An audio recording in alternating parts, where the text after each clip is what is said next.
is transparently captured. Once the House raises that quorum, we shall hand this business back to the House for you to be able to follow on the proceedings for today or for this particular afternoon. Regarding financial recommendations, is that the committee is recommending that the fiscal deficit target for the medium term is approved and set at 5.3% of GDP for the financial year 2026-2027. Remember, the country is now at its, or rather the budget cycle is ongoing ahead of the next financial year, that is the 2026-2027 financial year. So this is a process that is coming at a time that the government will be able to take a keen look at how to manage its debt. 3.6% of GDP for financial year 2027-2028 and 3.3% of GDP for the financial year 2028-2029, of course, in line with the fiscal consolidation path. And also under the financial recommendations of the country's borrowing strategy, that is, it's approved at 22% for net external borrowing and 78% for the net domestic borrowing as contained in the 2026 medium-term debt management strategy. So this is one of the priority business that as the House sits this. Clerk. Order number 1, administration of oath. Order number 2, communication from the chair. Order number 3, messages. Order number 4, petitions. Order number 5, papers. Majority Leader.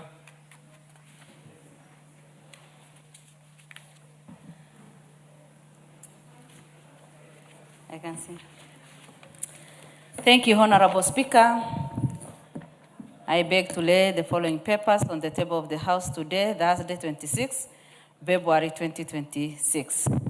Reports of the Auditor General and financial statement for the year ended 30th June, and the certificates therein in respect of the following technical and vocational college: Mgwen, Loiman, Kiminini, Riamo, Kuitate, Kigumo, Mwea, Msos, Gilgil, Naivasha, Northrift, Lungalunga, Kipsoen, Kandara, Eldama Ravine, Chepseriet, Mwala, Uriri, Nyando, Riragia, Madira, Daragwa, and Kitutu Matsaba.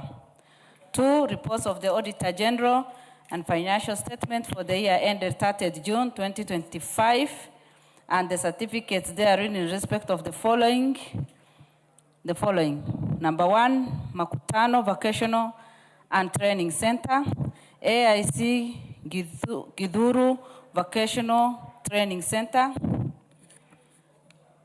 Murangi Technical Training Institute, Narok West Technical Training Institute, Koshin Technical Training Institute, Siala Technical Training Institute, Aldai Technical Training Institute, Gitwebe Technical Training Institute, Bandari Maritime Academy, Maseno University, Kenya Fish Marketing Authority, Kenya Maritime Authority, Kenya Maritime Authority Staff Mortgage and Car Loan Scheme, Kenya Institute of Prime Research, Kenya National Public Health Institute, Public Officers Medical Scheme, Kenya Coast National Polytechnic, State Department for Lands and Physical Planning, State Department for Shipping and Maritime Affairs, Second Kenya Devolution Support Program, KDSP-2, grant credit number IDA 7447-KE,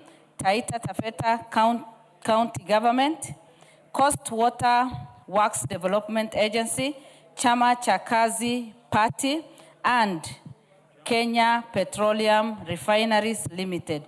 Thank you, Honorable Speaker, and I beg to lay. Chairperson, Departmental Committee on Transport and Infrastructure. Komingoi. Honorable Speaker, on behalf of the Chair Transport, who is currently attending the budget meeting, Honorable Speaker, I beg to lay the following paper on the table of the House today, Thursday, 26th February 2026, report of the Departmental Committee on Transport and Infrastructure on its consideration of the Public Transport Motorcycle Regulation Bill, Senate Bill number 38 of 2023. Thank you, Mr. Speaker. Chairperson, Public Investments Committee on Governance and Education.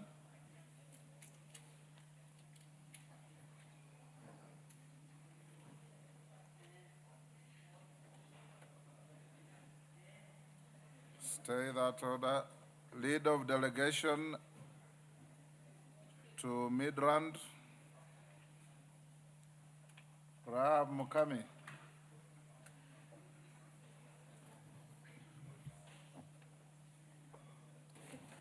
Give Rahab the mic. That is the cost of coming late. Sorry, Honorable Speaker. Go ahead. Honorable Speaker, I beg to read the following paper on the table of the House. Today, thus 26th February 2026, report of the Kenya delegation to the sitting of the permanent committees and related meetings of the Pan-African Parliament held in Midrand, South Africa from 17th September to 5th October 2025. Thank you, Honorable Speaker. Thank you. Next order.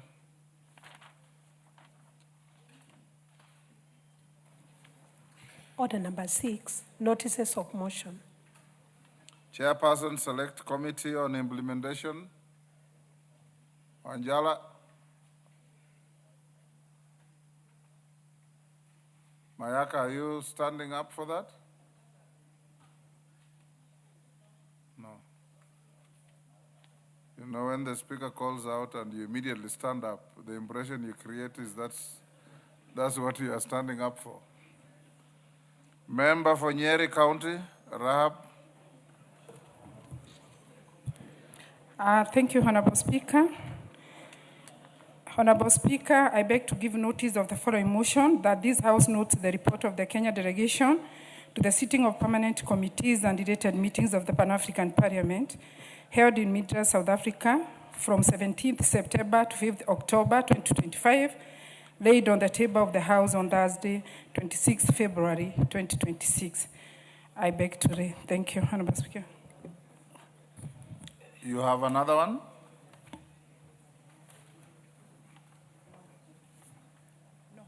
On a mandatory guidance and counseling program in primary and secondary schools. Are you ready with it? No, Honorable Speaker, I can't see it here.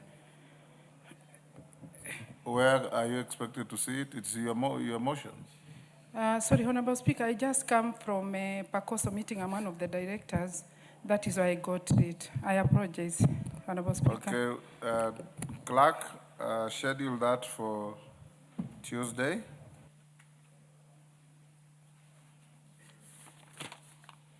Chairperson, Public Investments Committee on Governance and Education.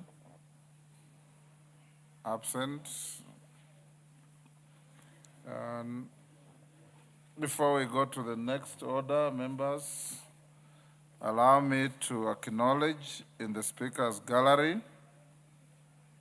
Dama Crest School from Kikuyu constituency in Kiambu. I believe that is the constituency of the majority leader who is not here. On behalf of the House and on my own behalf, I welcome the students, their teachers, and those accompanying them to the House of Parliament.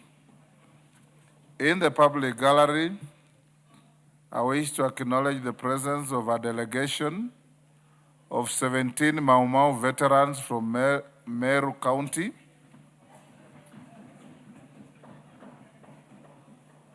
who are seated in the public gallery. This delegation appeared today before the Public Petitions Committee on the matter of petition number 11 of 2025 regarding compensation and allocation of land to Mau Mau War veterans, presented on their behalf by Honorable Rahim Dawood, CBS MP. On my behalf, and on behalf of the House, we welcome the veterans to the House, and Rahim has requested to be given 1 minute to gloat in the invitation. Thank you, Mr. Speaker. Mr. Speaker, it is great for them to come here to Parliament. This is the first time. And they have presented their case to the Petitions Committee, and they are very happy with the Petitions Committee, hoping to get a favorable reply so that at least at the end of the day, they have not gone to court, but they thought they come to the National Assembly, which will give them justice which is required. And they have waited from 1963 to date. So they believe this Parliament will give them justice, and I thank you. And I welcome them again and again. Thank you, Honorable Speaker. Honorable Murugara. Thank you very much, Honorable Speaker. Well, Speaker, allow me also to thank the Mau Mau veterans from Meru County who have actually paid a courtesy visit to the House so that they are able to know exactly how their plight is going to be addressed by this House. I wish to assure them that the petition is in the safe hands of the Public Petitions Committee chaired by Honorable Karemba, who has taken it up very well, and I'm sure very soon, they will be having their outcome. Tharaka neighbors Meru in Tharaka Nithi, and therefore those are actually my brothers and sisters, and I'm happy to tell them karibu sana. Thank you very much. Thank you. Clerk, go back to order number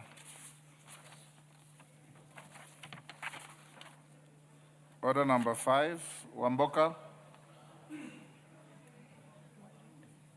Chairperson, Public Investments Committee. Honorable Speaker, I beg to lay the following papers on the table of the House today, Thursday, 26 February 2026.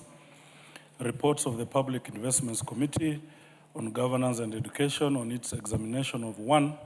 Audited financial statements of the State Corporations, Western Region for the financial years of 2018-19, 1920 and 2021. 2. Audited financial statements of various state corporations for the financial years 2018, 19, 1920 and 2021. 3. Audited financial statements of the state corporations Rift Valley for the financial years 2018, 19, 1920, 2021, 21, 22, 22, 23, 23, 24. And finally, Honorable Speaker, audited financial statements of Egerton University for the financial years 2018-19, 2019-20, 2020-21, 2021-22, 2022-23, and 2023-24, Honorable Speaker. Thank you. At order number 6, Wamboka Tena.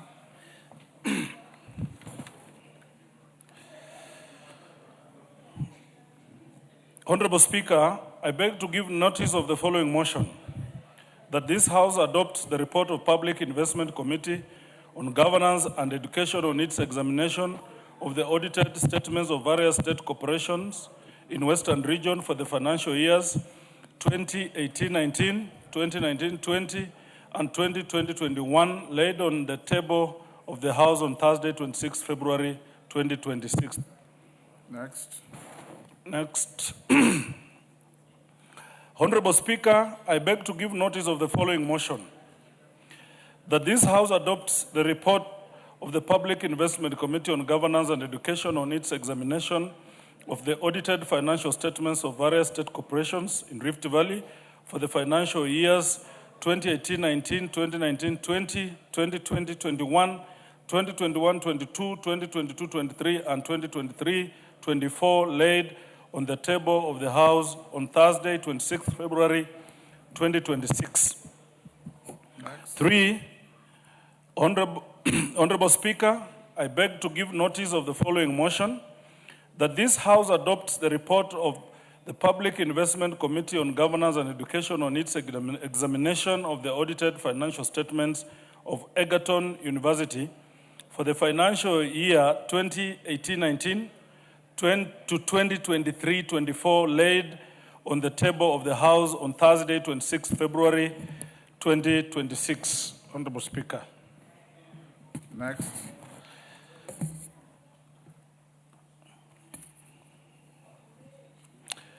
Honorable Speaker, I beg to give notice of the following motion, that this House adopts the report of Public Investment Committee on Governance and Education on its examination of the audited financial statements of the following state corporations for the financial year 2018-19, 2019-20, and 2020-21 laid on the table of the House on Thursday, 26 February 2026. 1, the Kenya Law Reform Commission. 2, the Kenya Copyright Board. 3, National Cohesion and Integration Commission. 4, the Business Registration Service. 5, Nairobi Center for International Arbitration. 6, Kenya Accreditation Service. And 7, the National Transport and Safety Authority. Thank you, Honorable Speaker. Thank you. Next order. Order number 7, questions and statements. Joseph Tonui, member for Kuresoi South. Thank you, Honorable Speaker. Honorable Speaker, pursuant to the provisions of Standing Order 44-2C, I rise to request for a statement from the chairperson of the Departmental Committee on Education regarding the Nakuru branch elections of the Kenya Union of Post-Primary Education Teachers, KUPPET, that were held on 7th February 2026.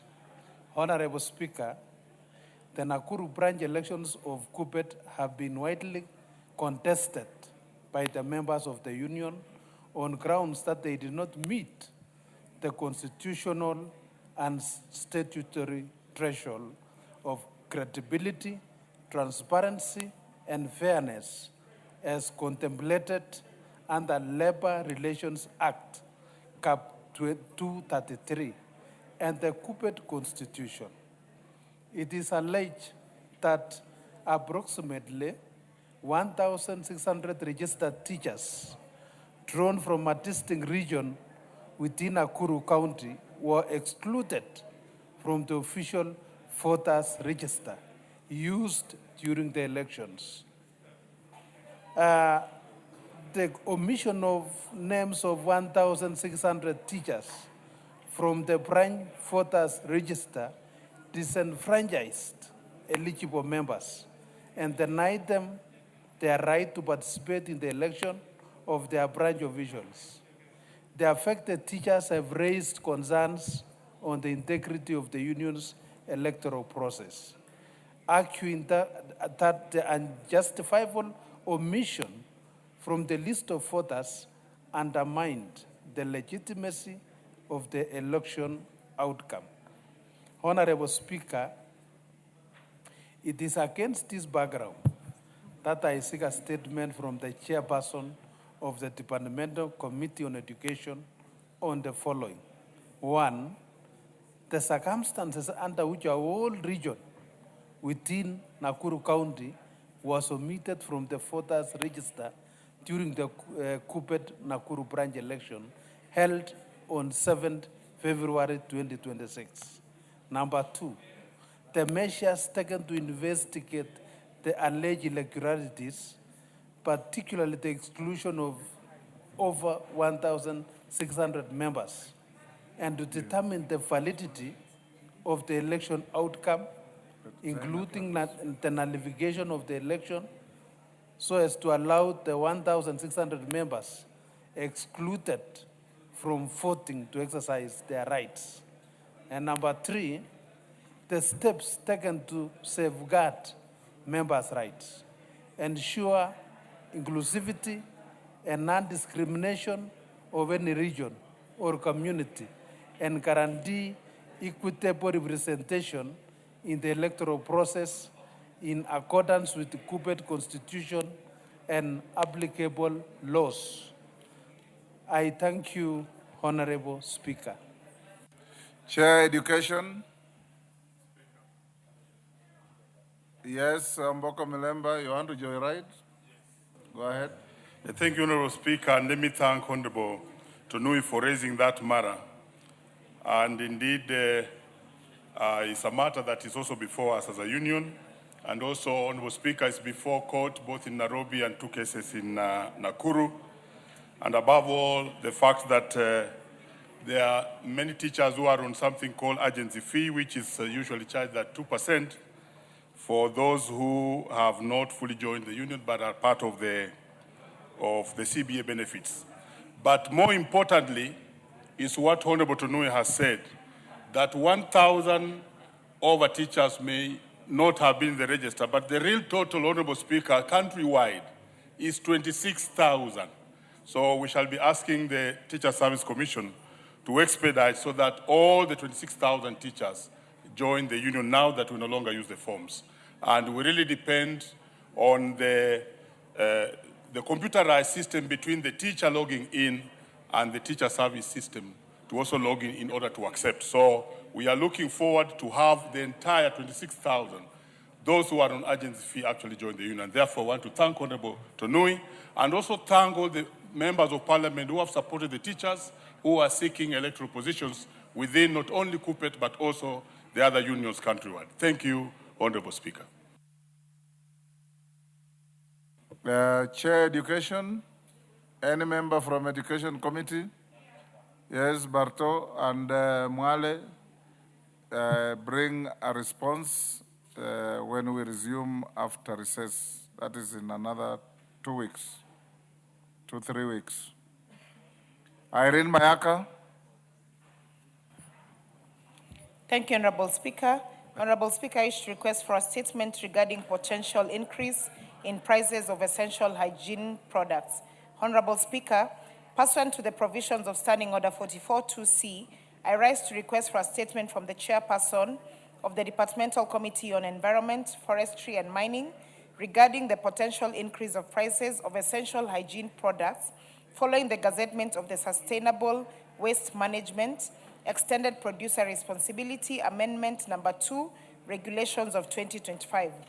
Honorable Speaker, the Ministry of Environment, Climate Change and Forestry recently gazetted the Sustainable Waste Management Extended Producer Responsibility Amendment Number 2 Regulations, published as Legal Notice Number 62 of 2025. The regulations impose obligations on producers and importers to take responsibility for the environmental impact of the products and packaging they introduced into the Kenyan market.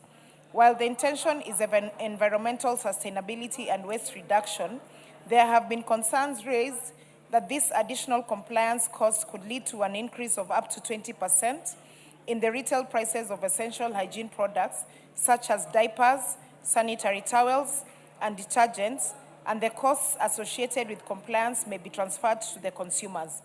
These products are basic necessities that directly affect welfare, public health, and human dignity. An increase in their price will disproportionately burden low-income households and exacerbate challenges such as period poverty and access to proper childcare as well as sanitation. Honorable Speaker, it is against this background that I request for a statement from the chairperson of the Departmental Committee on Environment, Forestry and Mining on the following.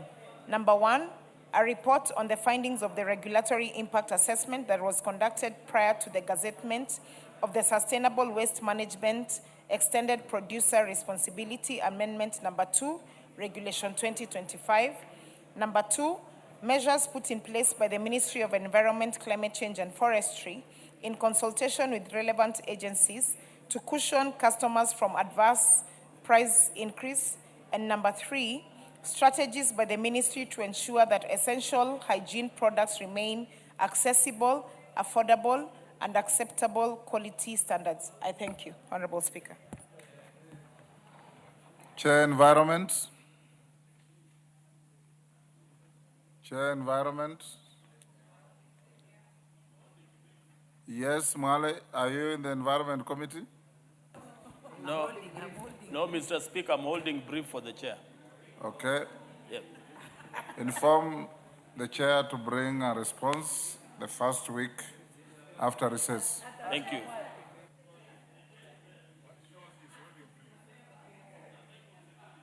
The next statement by the member for Rabai, he has sent a written request to the Speaker to request for the statement to be deferred to Wednesday next week, and it's so ordered. Mashua Waithaka, member for Kiambu. Thank you, Honorable Speaker. Pursuant to the provisions of Standing Order 44.2c, I wish to request for a statement from the chairperson of the Departmental Committee on Lands regarding erroneous classification of 2 parcels of land belonging to Mr. Stephen Shege as illegal alienated government land.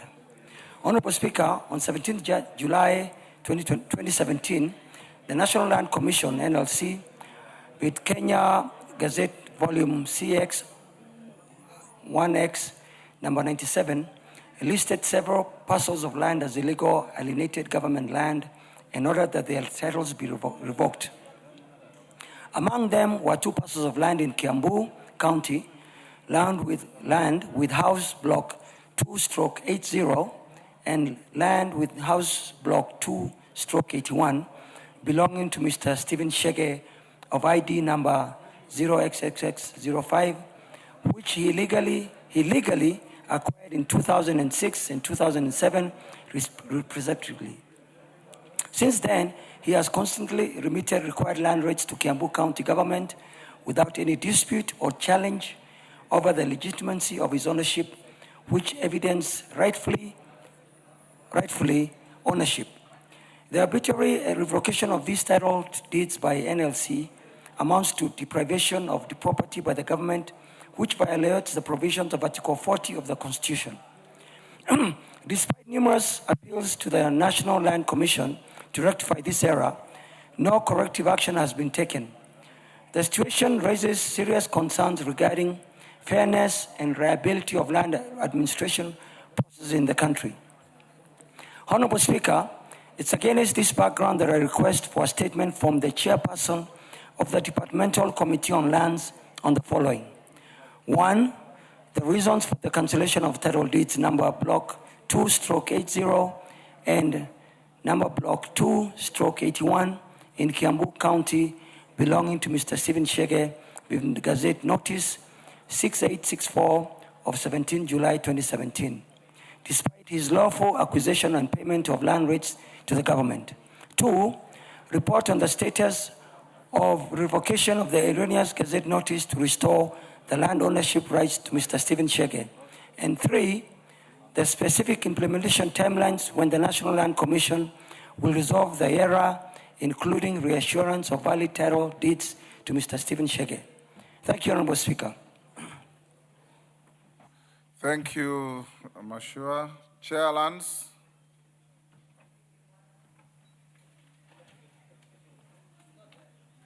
Chair Lands. Honorable Tindimwala, are you sure you have been instructed by every chairman to hold their brief? Are you sure?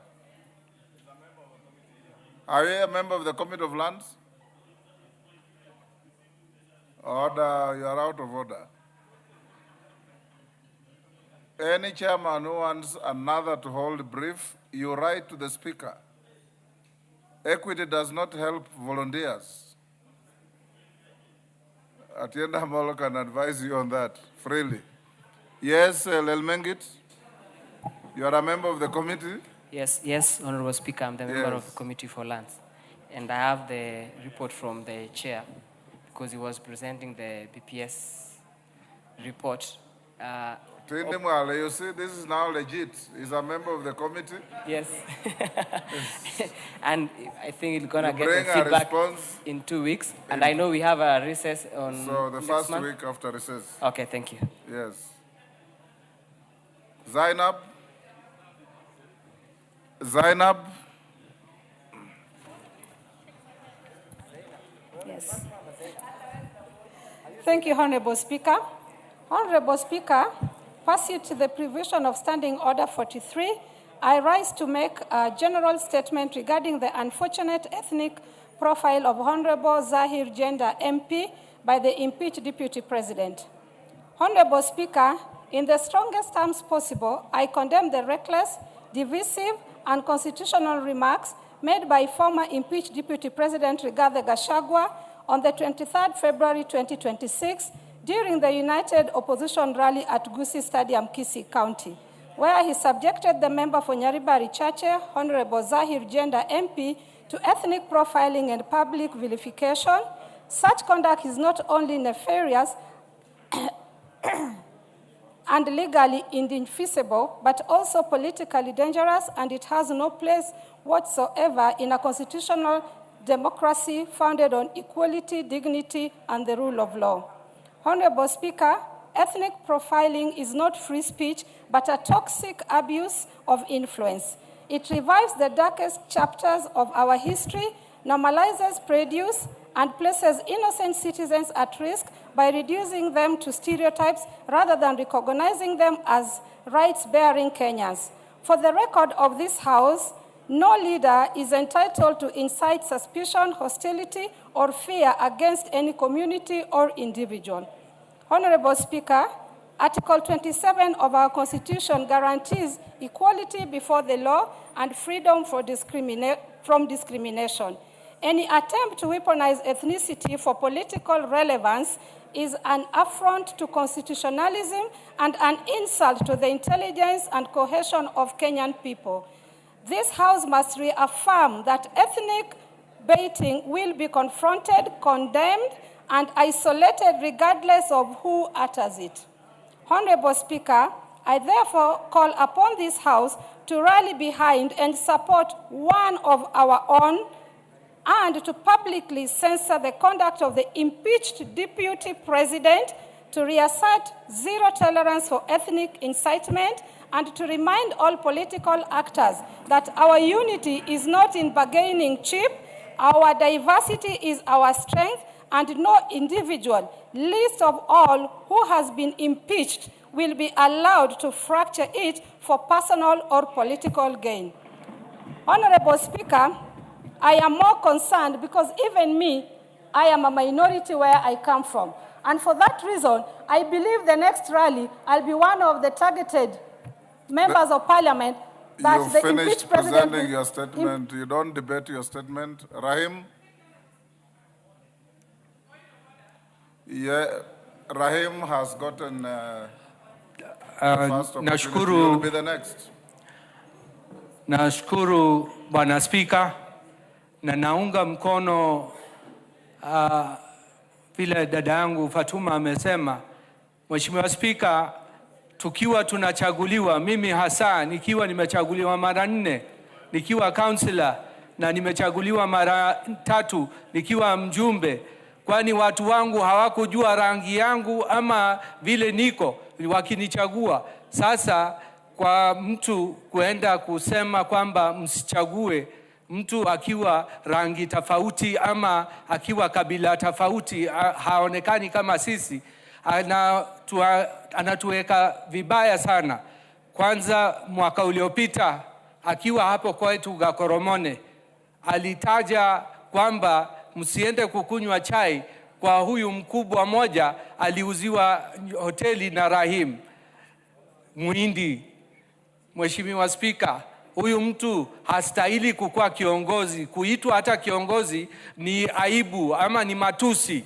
Shauri akiwa anaweza kusema kwamba mtu asichaguliwe akiwa na haki ya kuchaguliwa, kwani tuna vikwazo kwa nchi yetu kwamba mtu hawezi. Mimi nikitaka kusimama mali yoyote na kubaliwa. Vile vile Obama aliweza kuchaguliwa kule Amerika. Sunak alikuwa prime minister kule Uingereza, na hata kulikuwa na prime minister wa Grenada alikuwa ni Muhindi, sio mtu mwingine, ni Muhindi.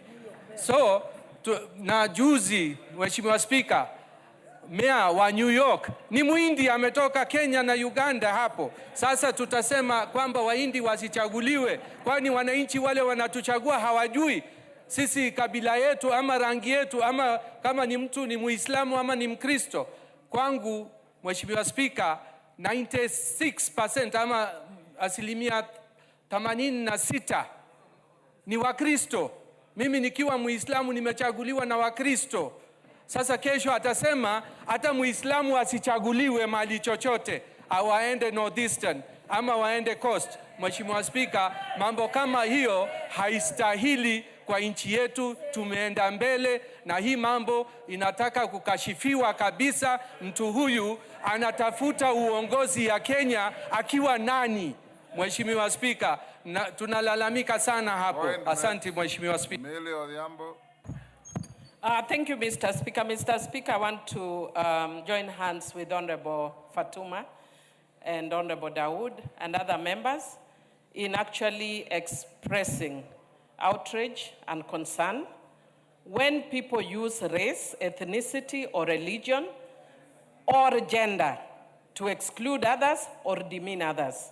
It is against the law of Kenya, and especially when it's ethnic or racial, it goes against the National Cohesion and Integration Act, and I would want to call that commission to take immediate action and summon the former deputy president to respond to that issue. Because we can disagree politically, but in disagreeing politically doesn't mean that we must discriminate against other people.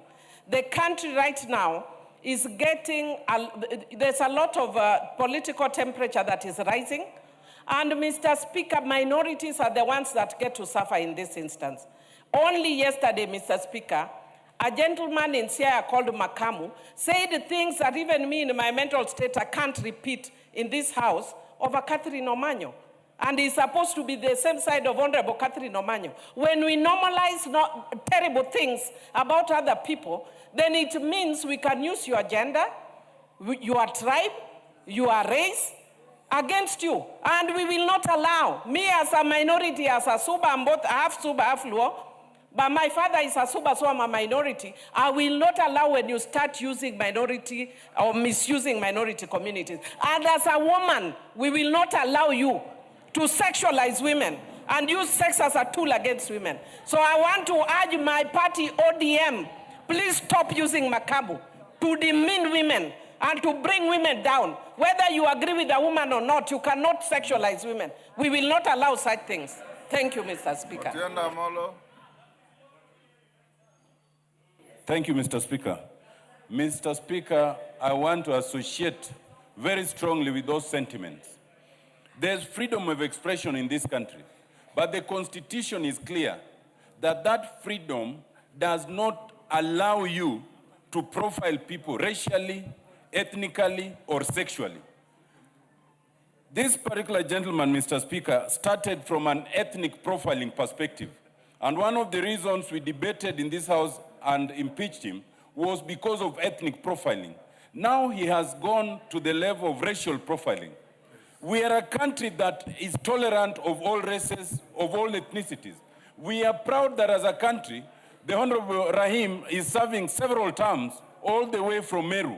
We are happy that the Honorable Shakil Shabir is serving several terms all the way from Kisumu. There is absolutely nothing wrong with anyone being elected anywhere. We should not and we cannot allow people in the name of campaigning to bring ethnic, racial profiling and even sexual profiling. Mr. Speaker, I want to say that it is completely worrying that as we are going every day that I listen to people in rallies, in funerals, the level of toxic utterances are increasing. And if we go with this trajectory, we might not even get to the elections. The violence is increasing, the violent language is increasing, and the NCIC is completely quiet. I want to urge that the NCIC, whose commissioners we approve here, must now spring to action. They should even have people prosecuted in those things. We must help this country by making sure that we tone down in terms of racial profiling, actual violence, and intolerance, and toxic statements. Thank you, Mr. Speaker. Murugara. Thank you very much, Honorable Speaker. Honorable Speaker, to say the least, what was stated in KC by the impeached deputy president is impeccable. It is extremely despicable. It is despicable that we must frown against as a house and as a country, because today every leader is actually called upon to speak about the unity of the country, bring together the different communities and ethnicities into one country so that we speak in one voice.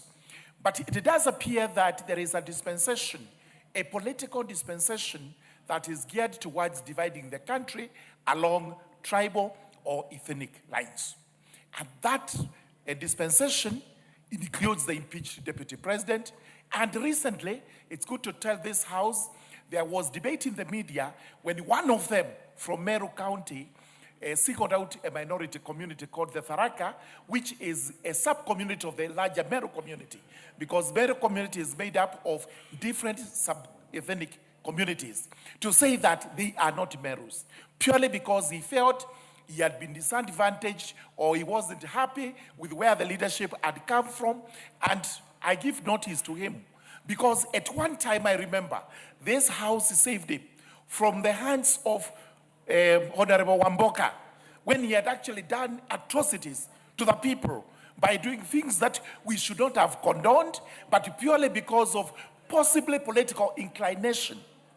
The man was saved. Now he goes around trying to divide the country into political lines. Oh, the Tharaka are not the Meru. And I give him notice. I'll be bringing a motion of censure against him.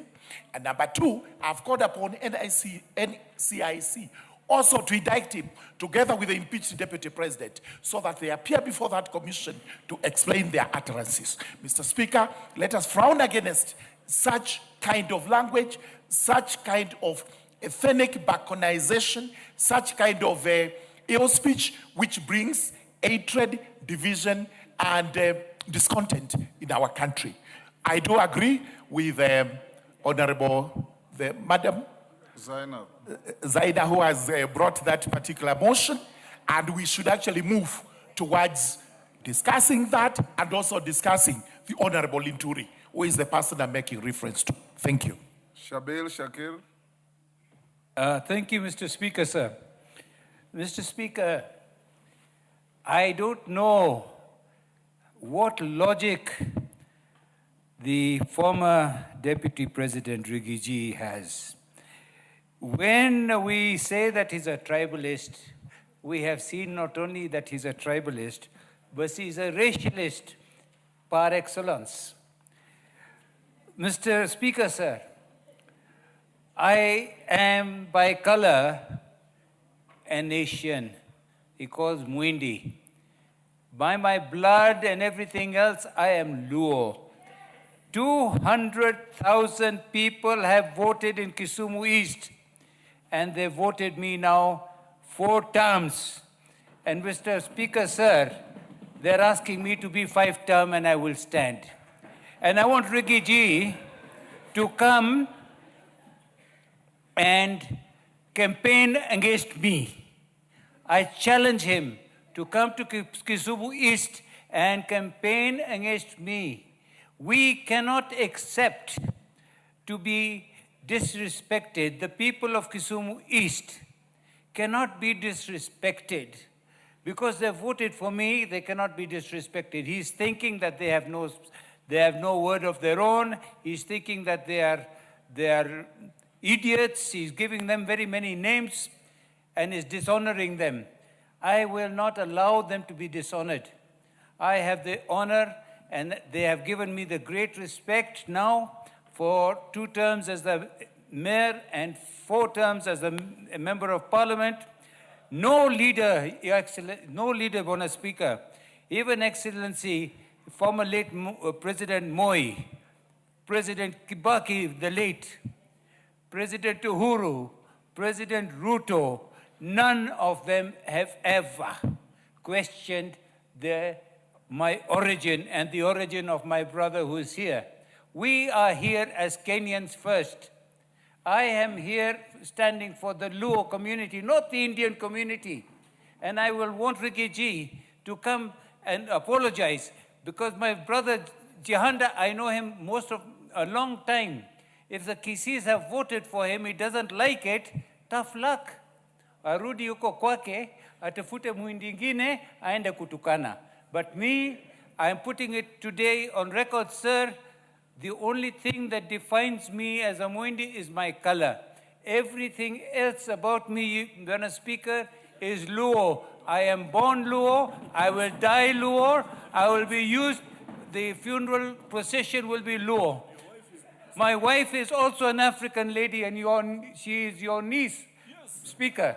Yes. She's a Bukusu. She's a niece. And I the other day, we had people this is not only Rigiji, there are other people also who are now breaking ODM and using names like that. Mr. Speaker, sir, I have never in my life heard any of the presidents, and even Baba, he has never questioned the color of my skin. And we are Kenyans, first and last. And I have said this, and we will die with you in Kenya. I will be with you until our final rights are written. So, Rigiji, you are out of order. You are a racialist, and I think that you will hear what is going to come to you from that point of view. Thank you. And I ask the Luos to vote against him. I confirm that this MP is married to my niece, and he had quadruplets with her. Ngelechei.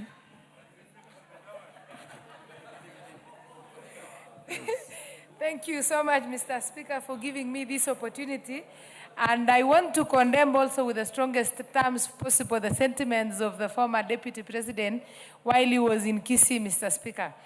Mr. Speaker is proving to us that we did actually a very noble thing by impeaching him in this House. And I want to congratulate each and every member who participated in his impeachment. And if there is a motion that can be brought again to be impeached again, I don't know how, please bring it again, Mheshimiwa, and we are going to impeach him. Mr. Speaker, this guy has been masquerading and going around inciting people against other ethnicities, Mr. Speaker.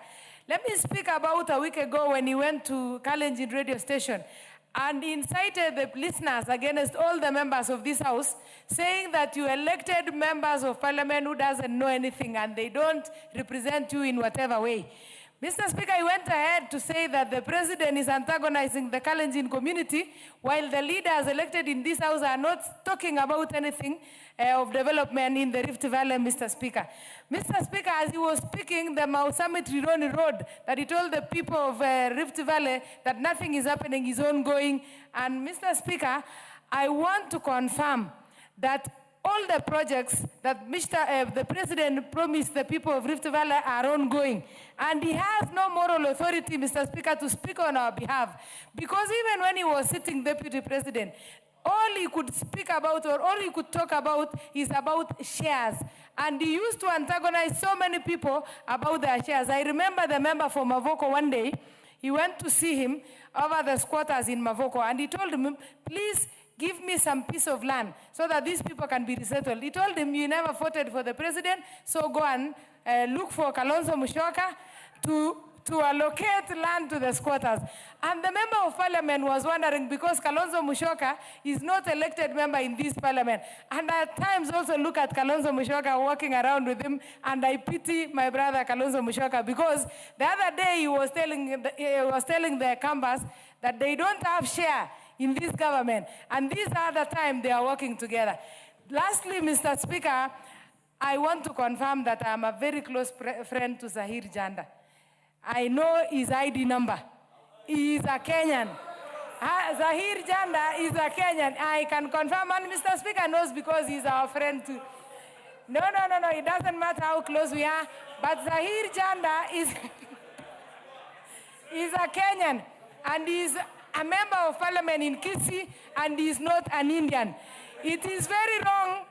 Even the Indians who are in Kenya anyway, they are Kenyans. They are either Kenyans by naturalization, by birth, others acquire the citizenship, and everybody has a right to live in Kenya. Let me confirm that I want to support Mheshimiwa Amina that Fatuma Sore that the former deputy president is a very useless guy, and he should even be if there is a way that he can be stopped from inciting people, and there is a commission that is toothless, the NCIC commission. That commission should even be disbanded, because if it cannot handle one person, Mr. Speaker, what else? How can they justify that they are working in this country? Thank you. Dick Maungu.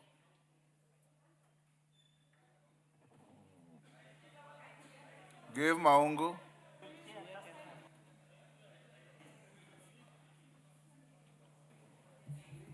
There is a microphone next to you there. Thank you, Mr. Speaker, for the opportunity. Mr. Speaker, I rise to join my colleagues in condemning the unfortunate words that came from somebody who calls himself a leader.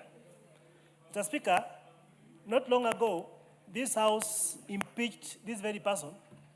And one of the reasons, Mr. Speaker, why I actually stood to participate in impeachment was because he made me appear not to be a shareholder of this country, Mr. Speaker. But one thing that I keep asking, Mr. Speaker, is that when this gentleman was serving as the deputy president, he was decorated with a very good badge of EGH. Mr. Speaker, the person that talks the same cannot continue bearing the title EGH in this country. Mr. Speaker, that title EGH was given to him as a deputy president.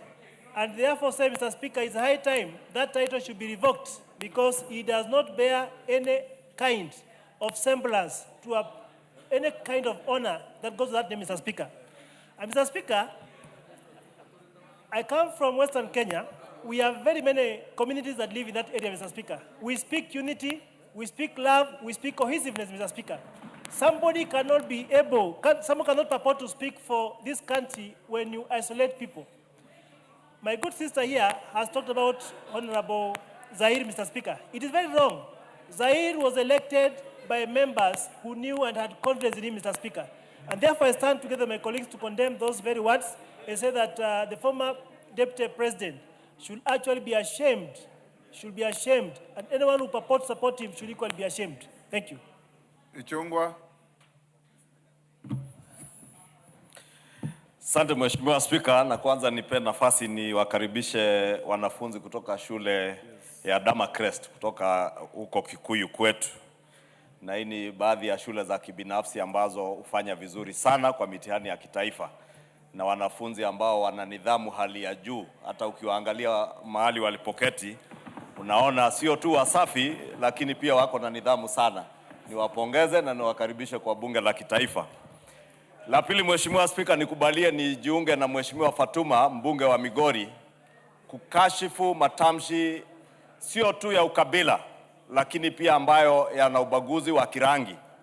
Nataka nijiunge na wabunge wengine wote ambao wamekashifu haya matamshi dhidi ya mmoja wetu, na sio tu dhidi ya mmoja wetu, mbunge Zahir. Sababu kama vile Mheshimiwa Shabir amesema, yeye ako na asili ya bara la Hindi, lakini ni Mjaluo na ameoa Mbukusu. Watoto wake ni Wabukusu na Wajaluo nusu-nusu, na labda pia wako na asili ya Kihindi kidogo. Lakini Mheshimiwa Zahir, mimi namjua vizuri, na huwa ananena lugha ya Kikisii ama Kibagusii kikamilifu. Lugha ambaye yule mkabila na yule mbaguzi wa kirangi aliyekuwa anamtusi huko Kisii hawezi nena hata neno moja. Na huyu mtu, Mheshimiwa Spika, alianza na ubaguzi wa kikabila, akaenda kwa ubaguzi wa sehemu ambazo watu hutoka. Sasa ameenda kwa ubaguzi wa kirangi. Huyu mkabila ni adui wa Wakenya wote. Na wakati napomsikiza Mheshimiwa Rais akisema ya kuwa hawa watu mahali popote wanapoenda hawana sera, hawana agenda, hawana mpango wowote, na Wakenya wanakubaliana na yeye ya kuwa hata akili hawana, huyu amedhihirisha ya kweli hana akili ya kuwaunganisha Wakenya. Akili zake ni za kuleta ukabila, ubaguzi wa kirangi na migawanyiko kati ya Wakenya. Na nataka niulize Mheshimiwa Spika, uamuru kutoka kwa kiti chako kama spika wetu ya kuwa tume ya kitaifa ya uwiano na maridhiano NCIC ni lazima wachukue majukumu yao ya kikatiba vizuri na wahakikishe ya kuwa mtu kama huyu ambaye anachochea uhasama kati ya Wakenya amechukuliwa hatua za kisheria. Najua hayo ndio anataka kusikia amepewa summons na tume hii ya uwiano na maridhiano, ama ameitwa record statement ili aanze kulialia sasa nafukuzwa sijui nakimbizwa. Lakini hatuwezi kubali, na nakubaliana na Mheshimiwa Otiende Amolo. Amesema ukiangalia ghasia ama fujo ambazo zinawafuata kila mahali waendako, ni ishara dhahiri ya kuwa wao wenyewe wanajipangia fujo. Niliona juzi mwingine anasema zima hiyo kitu sijui kama nini. Sijui kama bangi, sijui iliitwa nini, mimi sijui vuta bangi Bwana Spika, kwa hivyo sijui hayo matamshi ya bangi. Lakini ulisikia kiongozi akisimama akiwa kwa jukwaa anasema zima hiyo kitu ya kutoa machozi hata kabla ilipuke, kumaanisha alijua hiyo gesi ya kutoa machozi ilikuwa wapi kwa ule mkutano. Wanajua ilikuwa wapi, wanajua nani anailipua. Wachochezi kama hawa wa ghasia, hawa wachochezi, na unikinge kutoka kwa haya matamshi machafu kutoka kwa Mheshimiwa Karoli Omondi. Kama umejiunga na wakabila, mimi usifikirie unaweza kunitisha Mheshimiwa. Mimi siwezi tishwa na wakabila. Siwezi tishwa na watu walio na midomo mirefu ya uchochezi na uhasama kati ya Wakenya. Lazima tulinde nchi yetu dhidi ya uhasama na wachochezi wa ukabila ambao wameambiwa hawana mpango wote. Waende wauzie Wakenya mpango wao wa kazi, wauze sera zao. Muache kuuza ukabila, muache kuuza uhasama, muache kuuza ubaguzi wa kirangi. Hawa watoto ambao wanakutuangalia hapa leo hii wamekusanyika kama Wakenya kutoka kona zote za Jamhuri ya Kenya. Mashule yetu yanawajumuisha wote, wale walio na asili ya Kijaluo, wale walio na asili ya Kikikuyu, walio na asili ya Bara Hindi, wote ni Wakenya. Tuwaheshimu na tujifanye kama viongozi, sio kupayuka ovyo ovyo tukiwa ndani na nje ya bunge. Asante Mheshimiwa Spika. Thank you. Madenge. Thank you, Honorable Speaker. Honorable Speaker, I want to take exception to the words that were directed towards... Karole Omondi. To the words that were directed Ordinarily, you are a very decent man. Maintain that posture. Yes, order. Madenge is on the floor. Thank you, Mr. Speaker. Mr. Speaker, you can see the transformation that has occurred to our colleague, Honorable Karoli Omondi, within a very short while. Honorable Speaker, our colleague, Honorable Karoli Omondi, has been one of the people I admire most, and he knows it. And therefore, it is important that we agree that the lines are clear. There are things that cannot continue to happen in this country. Honorable Speaker, the words that were directed at Honorable Jada are despicable, they are uncouth, they are words that should not come from a mouth of anyone who has been a leader in this country or aspires into positions of leadership into the future. Honorable Speaker, we cannot normalize insults. We cannot normalize provocation. We cannot normalize incitement and yet assume that we will continue to have a country that will hold together. Honorable Speaker, I want to urge members of Parliament that the National Cohesion and Integration Commission Act bill is before this House.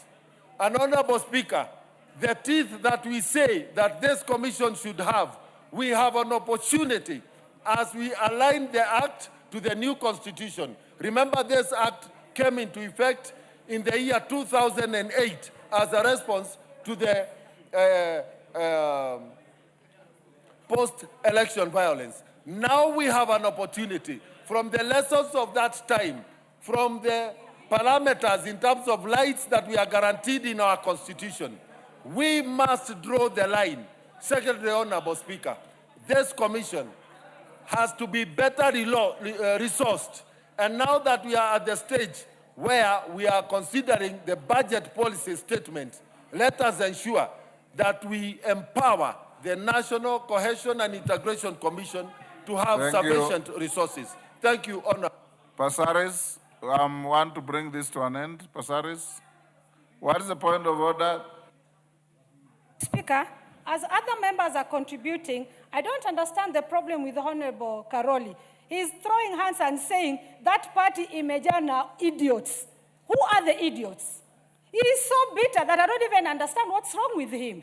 Honorable Speaker, I am worried because he's my tribesman. He's going to die of depression. Leave that calm. That's a Take your seat, take your seat. To the extent that I didn't hear, just leave it. Yes, Pasaris? Pasaris? Give Pasaris the mic. There's one next to you.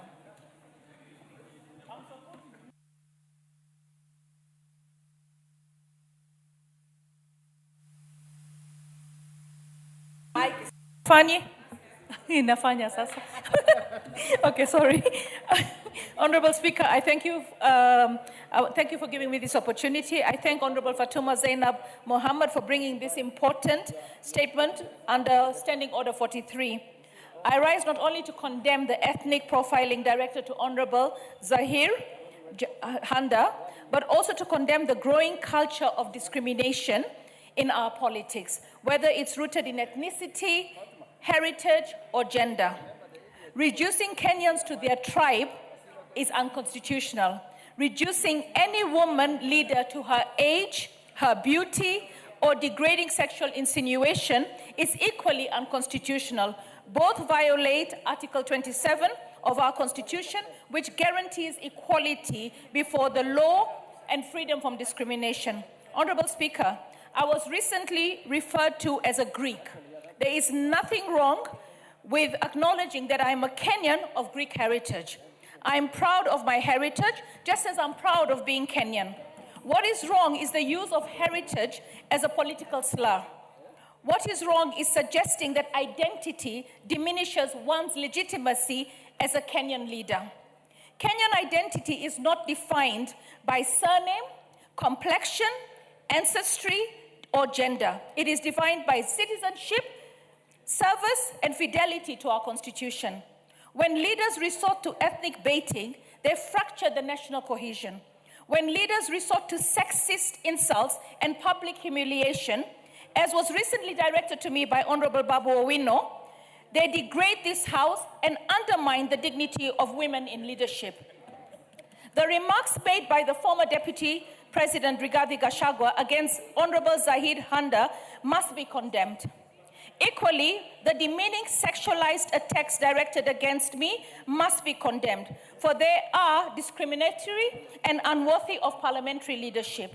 We cannot defend unity, tolerating ethnic profiling, while we cannot defend equality while normalizing misogyny. And we cannot claim to build one Kenya while questioning the legitimacy of Kenyans based on heritage. This House must be clear and firm. Ethnicity will not be weaponized. Heritage will not be weaponized. Neither will gender be weaponized. Our diversity is our strength, Mr. Speaker. Our Constitution is our shield. And our politics must rise above all prejudice. Mr. Speaker, I also want to say that Kenyans need to understand that the Asian community, because I'm always referred to as Muhindi, the Asian community is tribe number 44 amongst our tribes. And being black does not define you as a Kenyan. What defines you as a Kenyan is your identity associated with our Constitution, whether it's by birth, by naturalization, by marriage, whichever way. So long as you are a Kenyan with an identity, with a birth certificate, with a passport acknowledged by the state, it does not matter what your color is. It does not matter what your religion is. It does not matter what your sex is. What matters is that you're Kenyan. We are one Kenya, one people. Thank you, Mr. Speaker. Thank you. I think we can end here on this. Honorable members, indeed, the outrageous remarks that captured all media houses' order are very unfortunate. And I want to encourage leaders in this country. We have a history. Parklands, as he then was elected, a distinguished lawyer called Satish Gautama, and he served in this house. Westlands elected Amin Walji. I served with him in this house. Langata elected Philip Leakey. He served in this house. He was even our cabinet minister. And so on and so forth. For anybody, any leader, to start profiling Kenyans on either tribal or ethnic lines is indeed unfortunate. And I want to encourage all of us here to be the defenders of Kenyans. Our Constitution says our diversity is our strength, and it must be so at all times. Whoever is looking for leadership, look for leadership in a distinguished manner, in a respectful manner, and this is the country we must have. I also listened to those outbursts. And what even annoyed Kenyans more is the cynical laughter that accompanied the profiling of Honorable Zahiri Janda. And to quote the former Deputy President said, nyinyi wa Kisii, nitawacheka kwa kuchagua Muhindi, and proceeded to laugh in a very disgusting manner. Let's not go that route. The Committee on National Cohesion, NCIC, Honorable Ichungwa, you are the leader of government business in this house. Mudama, senators, he then was, and a few other members, for just saying something against former President Uhuru, were locked up in Pangani for a full week. 6 of them. We used to visit them every day with the late Prime Minister. If NCIC is not working, disband it and have a new commission. A commission spending public resources with a duty to superintend over the protection of our diversity as our strength. I want to urge you, as the leader of government business in this house, to take up and report back what you want to do with NCIC. NCIC, as currently constituted, is not serving the purpose for which the Constitution defined it. So let's leave this matter here. The former Deputy President should indeed be ashamed of himself for saying such things, because if you want to lead this country, Indian community in this country is our 4th tribe. The Makonde became a tribe recently. The Shona, I don't know if we have made them a tribe yet. The Pemba in Mombasa, and all others. And we must champion. We know Obama has ancestry here. He became the President of America. Rishi Sunak, his parentage is from Kitale. He became Prime Minister of the UK. The leader of the Scottish Party is an Indian born in Arusha. And many others. We can count on and on. There's a Somali girl who is a congresswoman in the US. There is a girl from central Kenya who was a senator in Australia. And the mayor of New York was born in Uganda and expelled with his parents by Idi Amin to Kenya. He's now the mayor of New York, the biggest city in the world. And many, many others. We are very proud of our diaspora. We are very proud of our associations. What will Jack Wamboka say of Shakil Shabir, who is married from our village? And like I said, and he's reminded me as he walked out that he's the first and only MP to have ever had quadruplets with a girl from my village. And so on and so on. Please, Kenyans and leaders in this house, don't spare any energy or opportunity to condemn this kind of behavior from any leader, regardless of who they are, where they are, what they do, where they do. Thank you. Yes, Tongo, you want the same? Nothing much, Speaker. You are the Right? chairman of the police. Yeah, what I'm saying, Yes. Speaker, Yes. you know, you had mentioned and directed the leader of majority to really look the issue of the commissioners of NCIC. And I just want to remind you or to inform that the current commissioner's term has ended. And now the new commissioners are due for vetting and be brought to this house. So it's incumbent upon this house, Honorable Speaker, that we must able to really do them thorough vetting and able to do even with a microscope to ensure that they live up to the task. And it's true, Speaker, they take almost to 800 million every year, doing literally nothing. Yes. Yes. Nchungu, umesikia hiyo. Next, we call Majority Leader, your Thursday statement. Thank you, Honorable Speaker. Honorable Speaker, pursuant to the provisions of Standing Order 44.2A, I rise to give this statement on behalf of the House Business Committee, which met on Tuesday, 24th February 2026, to prioritize business for consideration during the week. As members are aware, the House is today scheduled to consider the motion on the 2026 medium-term debt management strategy, which has critical timelines and critical implication on the budget policy statement. In this regard, I want to urge all of us to be present in the House this afternoon to actively participate in the consideration of this critical business. Additionally, I wish to remind the House that following the extension of the timeline for consideration of the BPS and the medium-term debt strategy granted last week, we ought to conclude with the two documents before the end of next week. As such, once the report of the Budget and Appropriations Committee on BPS is tabled, it will be prioritized for debate in the course of next week. Honorable Speaker, with regards to business scheduled for Tuesday next week, the House is expected to consider the Miscellaneous Fees and Levies Amendment Bill of 2025 and the National Infrastructure Fund Bill of 2026 at second reading. Additionally, Honorable Speaker, debate will be undertaken on the following motions, some of which are listed in today's order paper, should they not be concluded in the course of today. 1, consideration of the sessional paper number 3 of 2025 on the partial divestiture of Safaricom PLC by the Government of Kenya. 2, report on the audited accounts for the Judiciary Mortgage Scheme Fund for the financial years 2011, 2012 to 2021, 2022.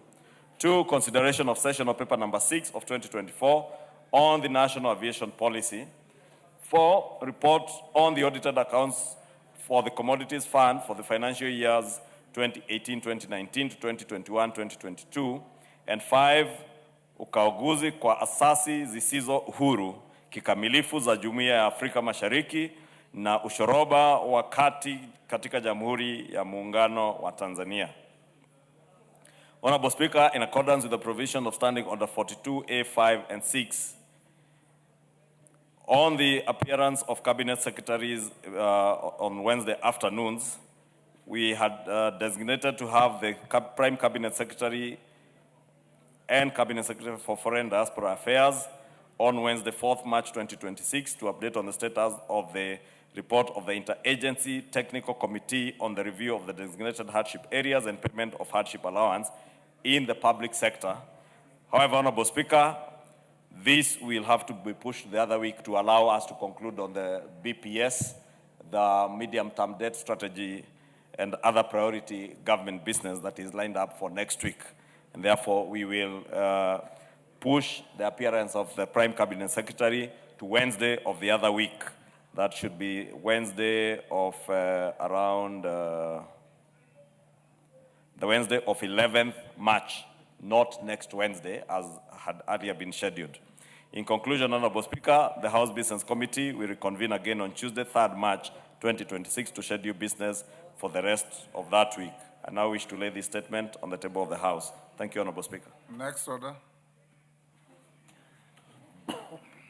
Order number 8, motion. 7th report on the audited accounts of the National Government Constituencies Development Fund Board for the financial years 2016-2017 to 2021-2022. Question to be put. Members on their feet, take your seats. Honorable members, we will now put the question at order number 8, which is that this House adopts the 7th report of the Decentralized Funds Accounts Committee on its consideration of the audited accounts of the National Government Constituency Development Fund Board for the financial years 2016-2017, 2017-2018, 2018-2019, 2019-2020, 2020-2021, and 2021-2022 laid on the table of the House on Tuesday, 2nd December 2025. As members of that opinion say aye. Will those of the contrary opinion say nay? The ayes have it. Next.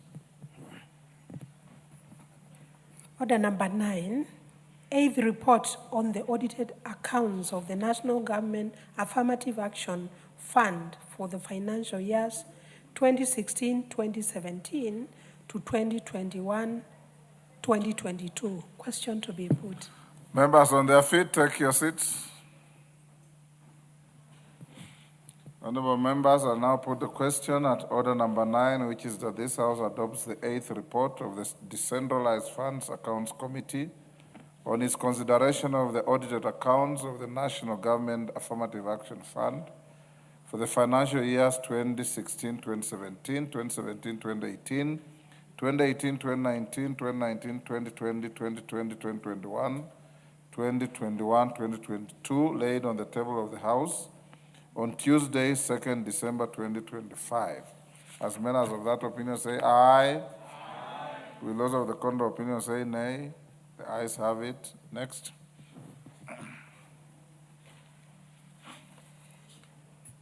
Order number 10, 9th report on the audited accounts of the National Government Constituencies Development Fund for constituencies in Nakuru County for the financial years 2013, 2014 to 2021, 2022. Question to be put. Members on their feet, take your seats.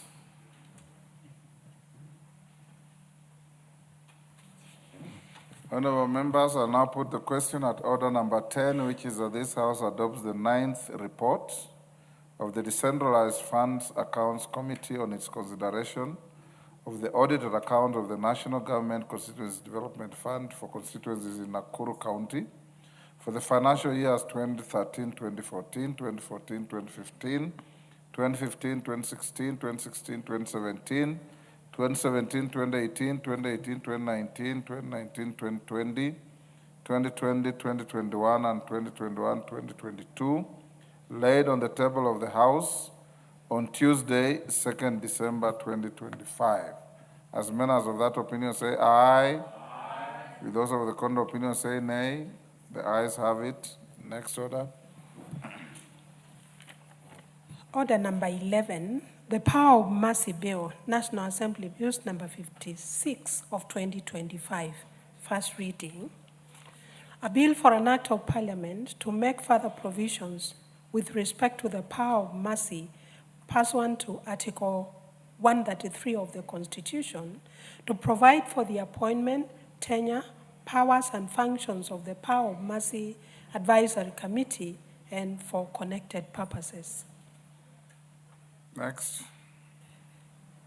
Order number 12, motion. Consideration of the 2026 debt management strategy. Shuria, Chair, Public Debts and Privatization Committee. Thank you, Honorable Speaker.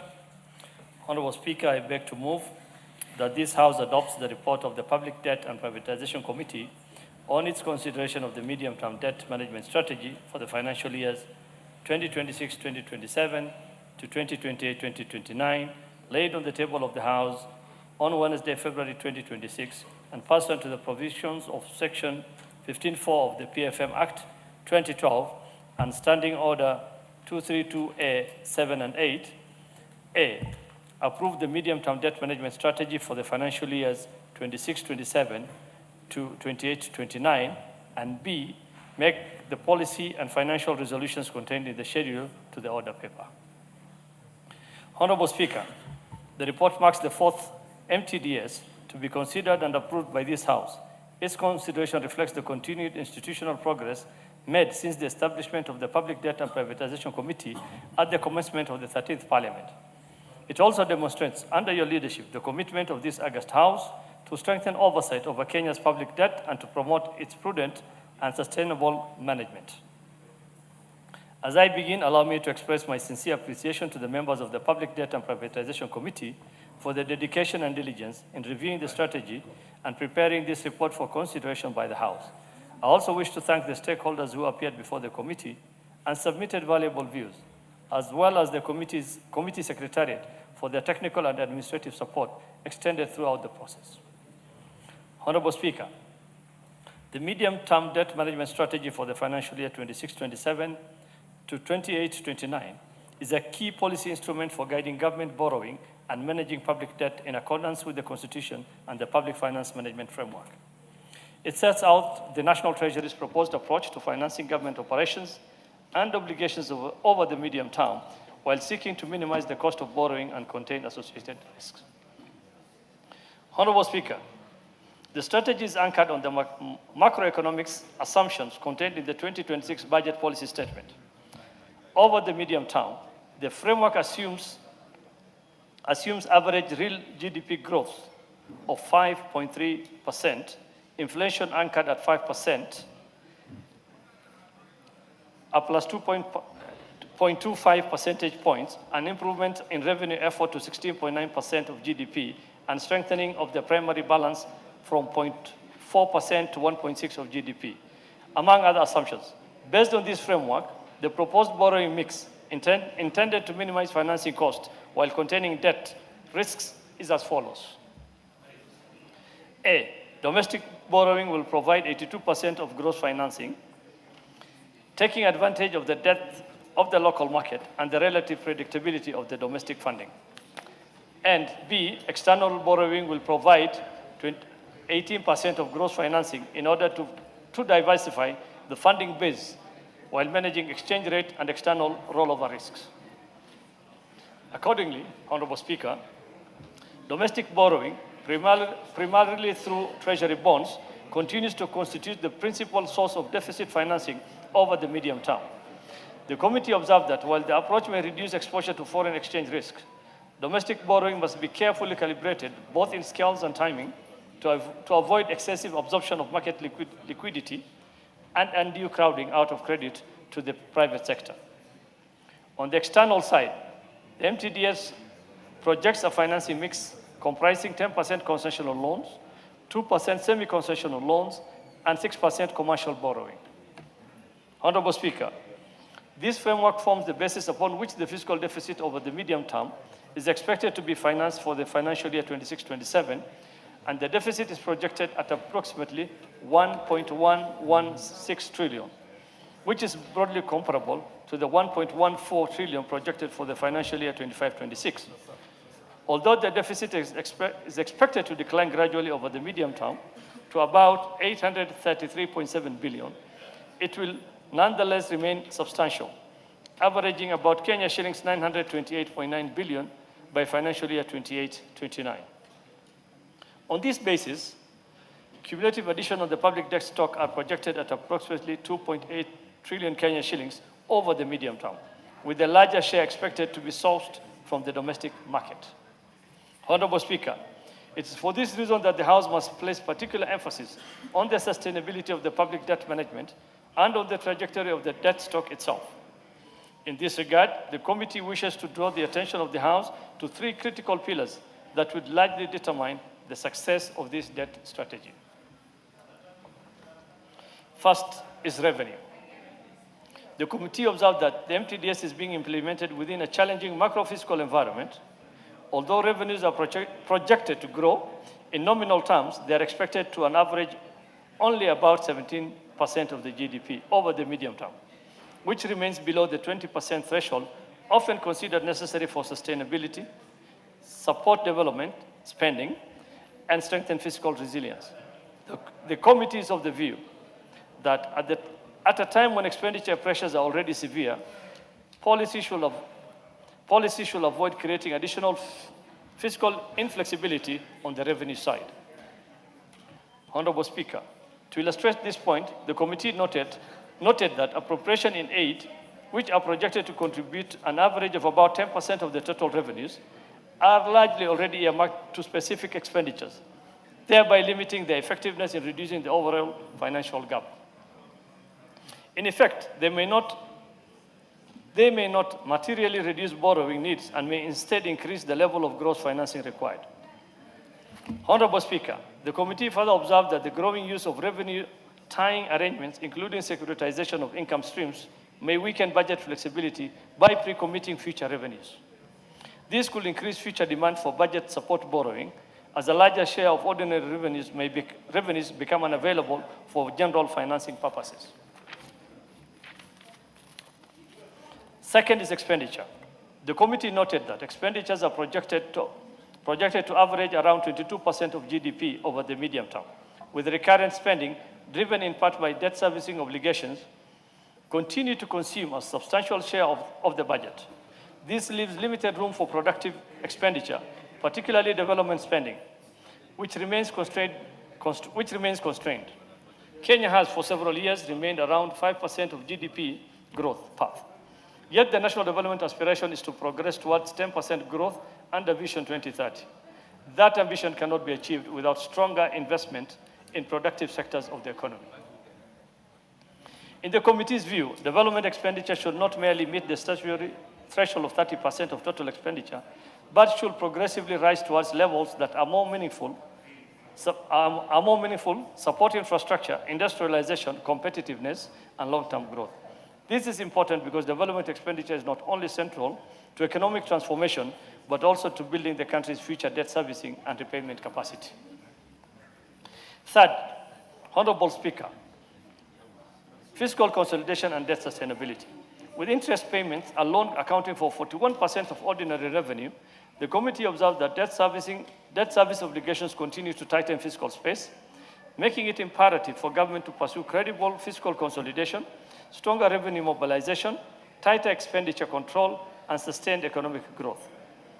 From a debt sustainability standpoint, success will ultimately depend on whether the country is able to adhere to its fiscal adjustment path and move meaningfully towards the statutory debt anchor of 55% of the GDP in present value terms by 2028. Honorable Speaker, notwithstanding these concerns, the committee is encouraged that the MTDS proposes deliberate measures to improve the composition of the debt portfolio and manage debt risk over the medium term. In particular, the strategy emphasizes on smoothing the maturity profile, increasing the share of fixed-rate debt, and maintaining prudent exposure to foreign currency liabilities is directionally sound. The committee, however, emphasizes that the success of the strategy will depend not merely on the design of the financing mix, but on disciplined implementation, consistency with other fiscal policy documents, and enhanced transparency in the use of the borrowed resources. Honorable Speaker, arising from its review of the strategy and its consultations with stakeholders, the committee makes the following policy recommendations for consideration by the House. 1, that all securitization and commitment of public money be subjected to transparent disclosure and parliamentary oversight, including publication of the fiscal implications of these commitments to future debt sustainability. 2, that to strengthen productive capacity, accelerate growth, and expand future debt repayment capacity, the National Treasury increases the development expenditure above the statutory minimum of 30% of all expenditures as set out in Section 15 of the PFM Act, Cap 412, over the medium term. 3, that given the declining central bank rate, the National Treasury should ensure that planned domestic borrowing remains appropriately sized and carefully timed so that government demands for funds does not unduly crowd out credit to the private sector. 4, that future MTDS incorporates explicit sensitivity analysis and contingency measures for climate-related and growth downside risks, including mechanisms to protect priority spending while maintaining adherence to fiscal targets. 5, that the National Treasury outlines expenditure rationalization measures required to accelerate convergence towards the 55% statutory debt anchor, present value terms under Section 50 of the PFM Act within 6 months. 6, that the National Treasury ensures that the PPP's securitization and other alternative financing mechanisms are fully integrated into fiscal risk. That the National Treasury ensures that public-private partnership, securitization, and other alternative financing mechanisms are fully integrated into fiscal risk reporting and stress testing to ensure the total fiscal exposure is transparently captured. 7, that in view of the anticipated reliance on commercial borrowing over the medium term, the National Treasury institutes robust reporting mechanism on the utilization of commercial loans to enhance traceability and accountability, particularly where such proceeds are applied to general budget support. 8, that the National Treasury and relevant institutions sustain structural reforms aimed at raising potential growth and competitiveness, including reforms that strengthen productivity, support exports, and enhance the investment climate in line with the objective of improving long-term debt sustainability. Honorable Speaker, the committee also makes the following financial recommendations. 1, that the fiscal deficit target for the medium term is approved and set at 5.3% of GDP for the financial year 26-27, 3.6% of GDP for the financial year 27-28, and 3.3% of GDP for the financial year 28-29, in line with the fiscal consolidation path. 2, that the country's borrowing strategy is approved at 22% for the net external borrowing and 78% for net domestic borrowing as contained in the 2026 medium-term debt management strategy.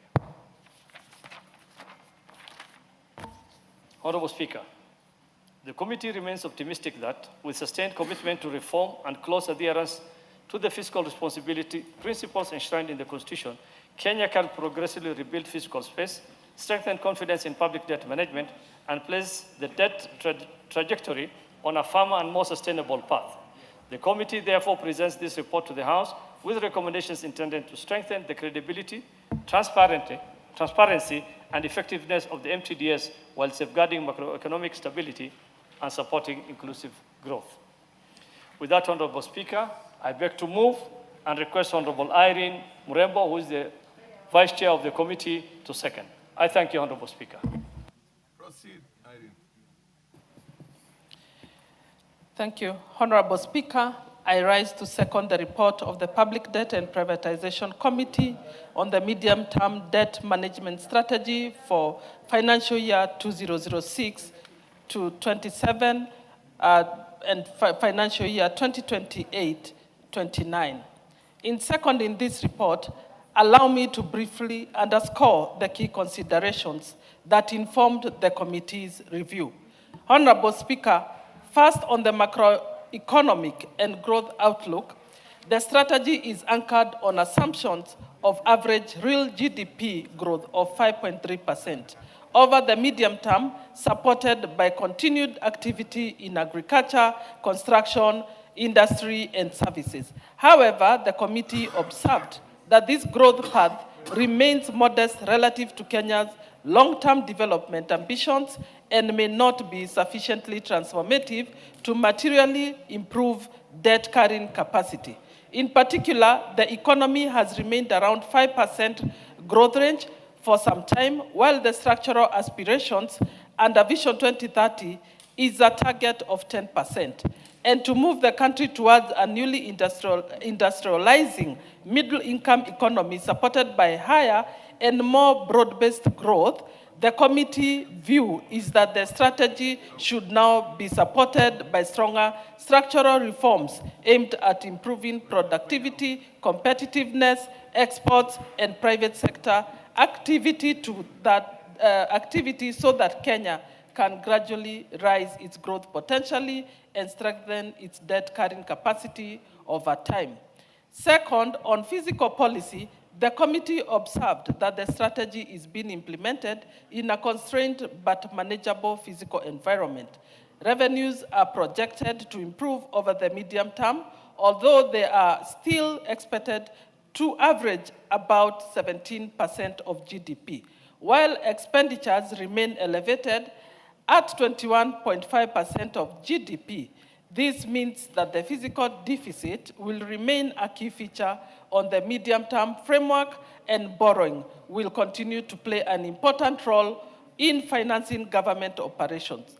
Even so, the committee is encouraged that the framework provides an opportunity for the National Treasury to deepen fiscal consolidation efforts through stronger revenue mobilization, expenditure rationalization, and better alignment to borrowing to productive priorities.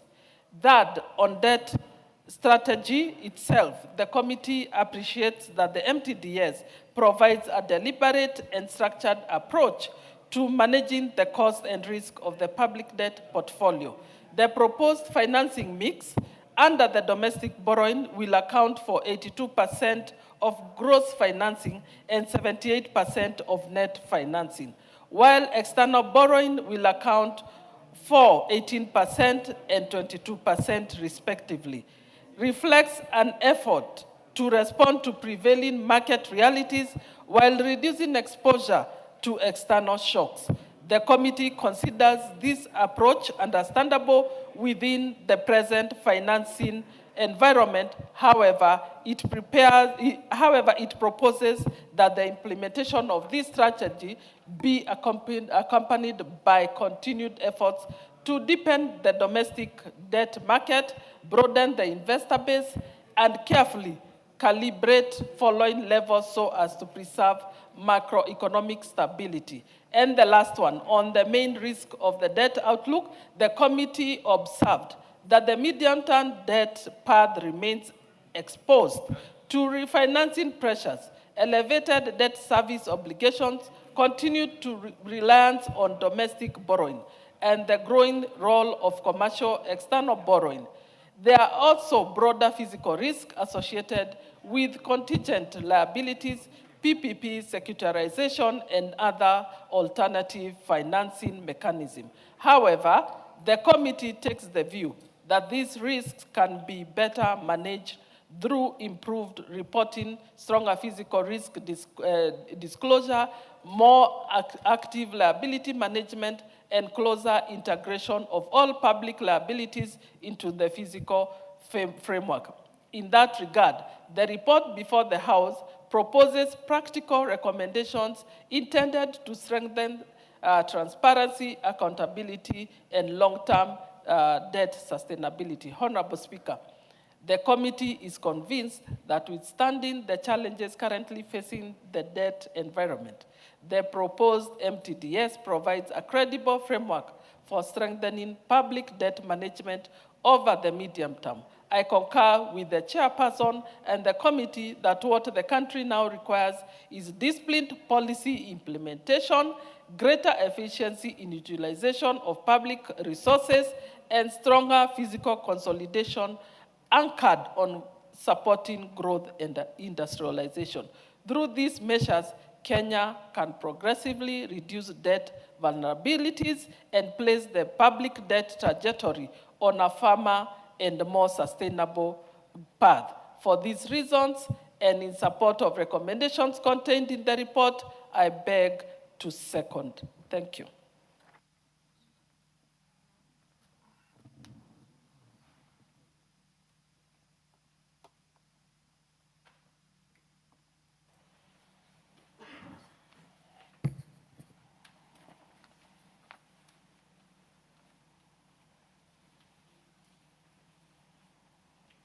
Honorable members, I now propose the question that this House adopts the report of the public debt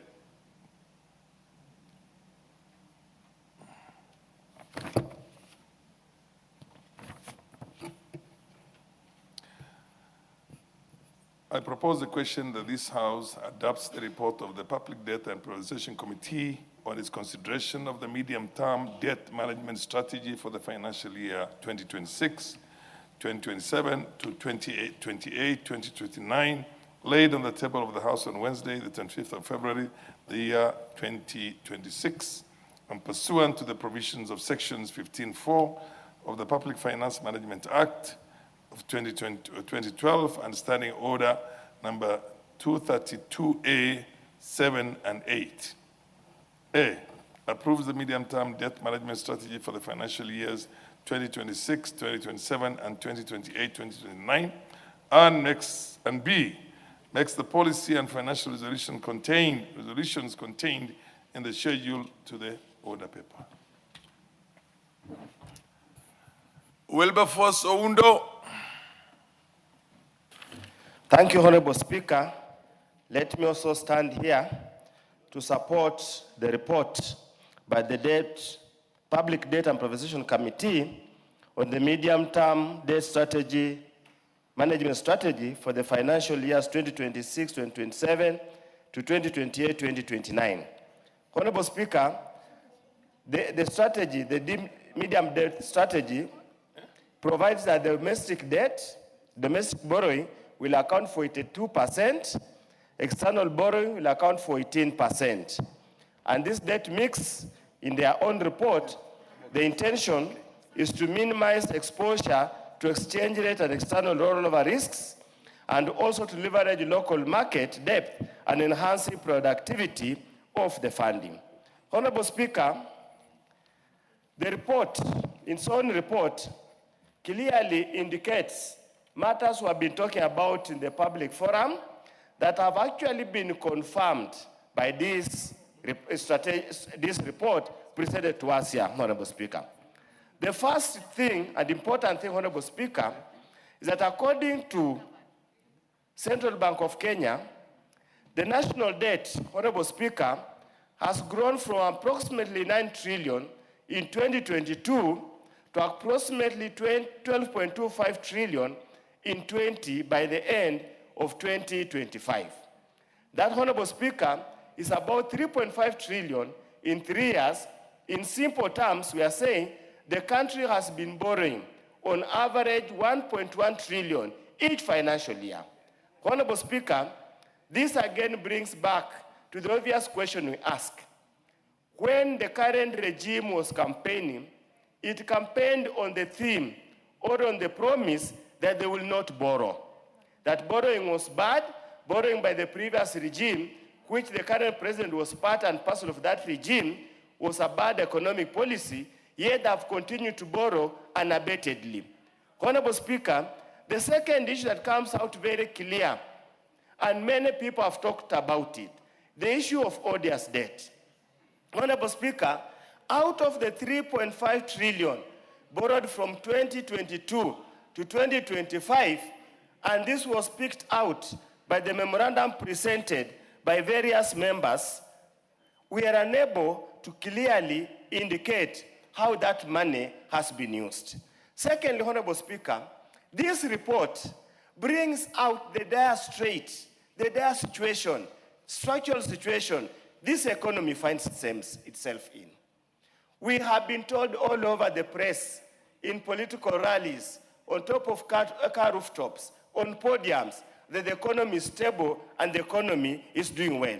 Honorable Speaker, in their own admission that the continued underdevelopment or the continued reduction on development vote from below even the 30% provided from the PFM is restricting the growth of this economy.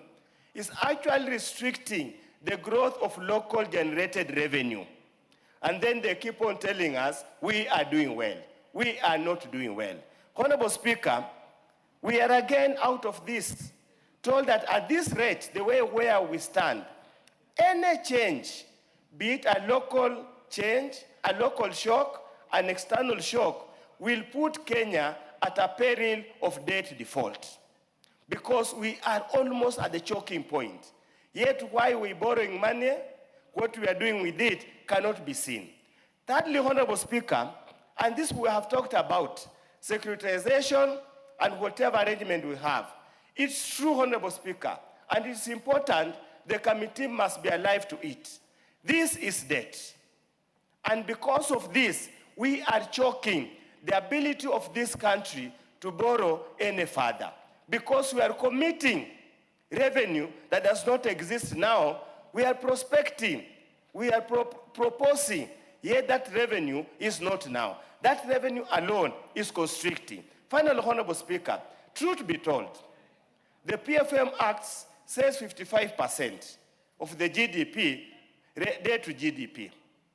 We are at almost 68, and in their own admission, will not be in a position to meet that report, that status by 2028. Are we truly telling the Kenyans the truth, or we are just lying to them to make them happy? Thank you, Honorable Speaker. Tindi Mwale. Tindi Mwale. Okay, Mboko Milemba. You are yet to get where?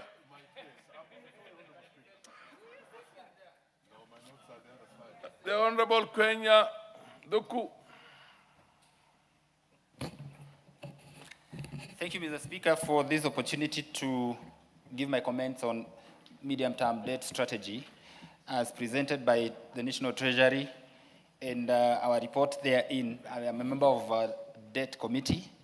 And Mr. Speaker, from the foregoing, I want to support our report. Debt is becoming quite a thorn and a topic in this country. But politics aside, we need to look at where we are as a country and what we need to do going forward.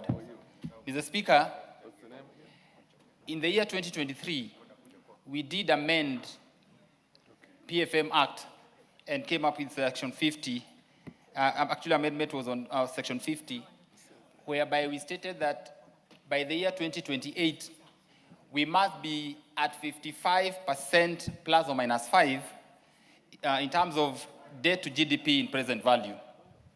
And Mr. Speaker, progressively I've been monitoring to see where we are because I am so passionate about debt being the topic that has refused to die from our media and from the mouth of every Kenyan who cares to see how the economy is performing.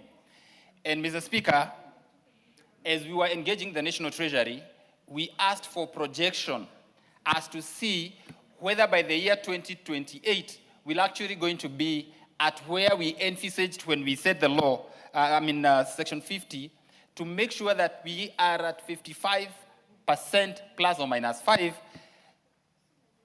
debt to GDP in present value. And sadly to state here, the National Treasury stated that the best that they can do by the year 2029, not even 2028, will be at 62%.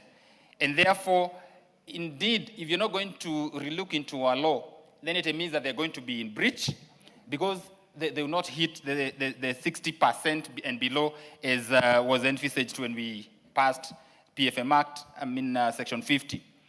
Mr. Speaker, something else that should worry us and maybe look at and to what it is that we're doing just to make sure that the fears that we have are allayed is the issue of the interest rate, the interest amount that we're paying every financial year from our revenues. You can imagine out of our revenues, 41% is going to pay to the repayment of interest only without even mention of the principal amount. That is quite worrying and something must be done if really we are a serious country that is desirous of doing away with or reducing the debt burden. Mr. Speaker, the next issue that I looked into when I was interrogating the MTDA that was presented to us by the National Treasury is the borrowing mix. Previously, we have passed MTDSs in this assembly, but by the end of financial year, there is no fidelity to the resolutions that we've passed in this house. We passed borrowing mix of 55 to 45 domestic and to external borrowing. Any mix that we pass here, we do not live to see the implementation of the same. We may give an allowance or give and take of about 5% or thereabout, but the variance is quite worrying. And Mr. Speaker, we are now presented here with a debt mix of 82 to 18, which means 68-22.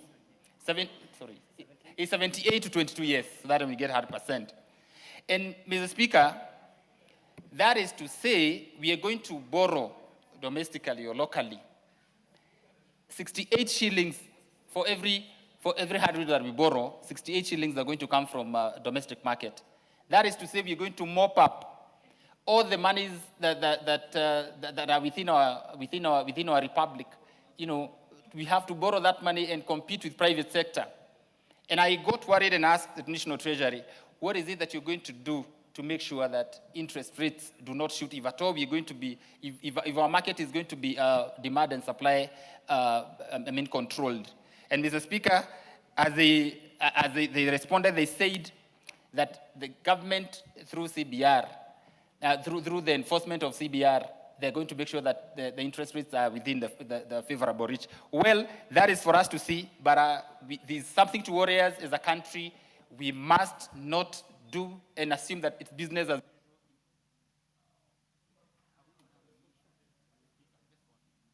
Give him an additional 1 minute. Thank you, Mr. Speaker, for that magnanimity. Now, we must be alive to the fact that... Point of order. What's your point of order, Thank you very much, Honorable Speaker. I've been listening to my brother, Honorable Kwenya, and there are statements that needs to be substantiated. That the National Treasury actually appeared before the committee of this House and purported to say that one of the debt management tool will be the lowering of the CBR rate. The Central Bank of Kenya and the CBR and the Monetary Policy Committee should actually act independently from what the Treasury and the fiscal policy is. Order. Are you talking from a point of knowledge of information or the practice? If it is a practice, we're not that qualified for that. But if you are actually saying that he's misleading the House, then that this was not discussed. Honorable Speaker, that is too weighty a matter that needs to be substantiated. Order. Do you have information as to exactly what has transpired within that framework of discussion? If you don't have information and you're not saying that Honorable Kwenya is misleading, then you can give your point of argument at the appropriate time. You're looking at the practice, not the actual incidents that happened. Proceed. Thank you, Mr. Speaker, for ruling my brother out of order, so then I don't have to respond. But fairly speaking, is that it is the mandate of central bank just to make sure that banks do not act at will, charging interest rates as they would wish. There is the minimum that is set by the central bank, and this is what I'm talking about. And indeed, even with this kind of borrowing that has been happening in the country, it is interesting that the interest rates have remained low. If that is sustained, then borrowing domestically is okay, because that interest will again go to the pockets of Kenyans, as opposed to whereby we pay interest that goes out of the country to benefit the institutions that we borrow from. I rest my case and I support the report.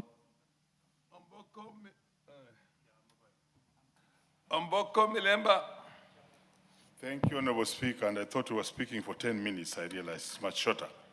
Honorable Speaker, thank you for this opportunity to speak on this particular one on debt strategy as moved by the chair of the debt committee. The Honorable Speaker, when we talk about debt in this country, it's a topic that now is very, very sensitive and it's a concern of every person. But formally, this was not the case.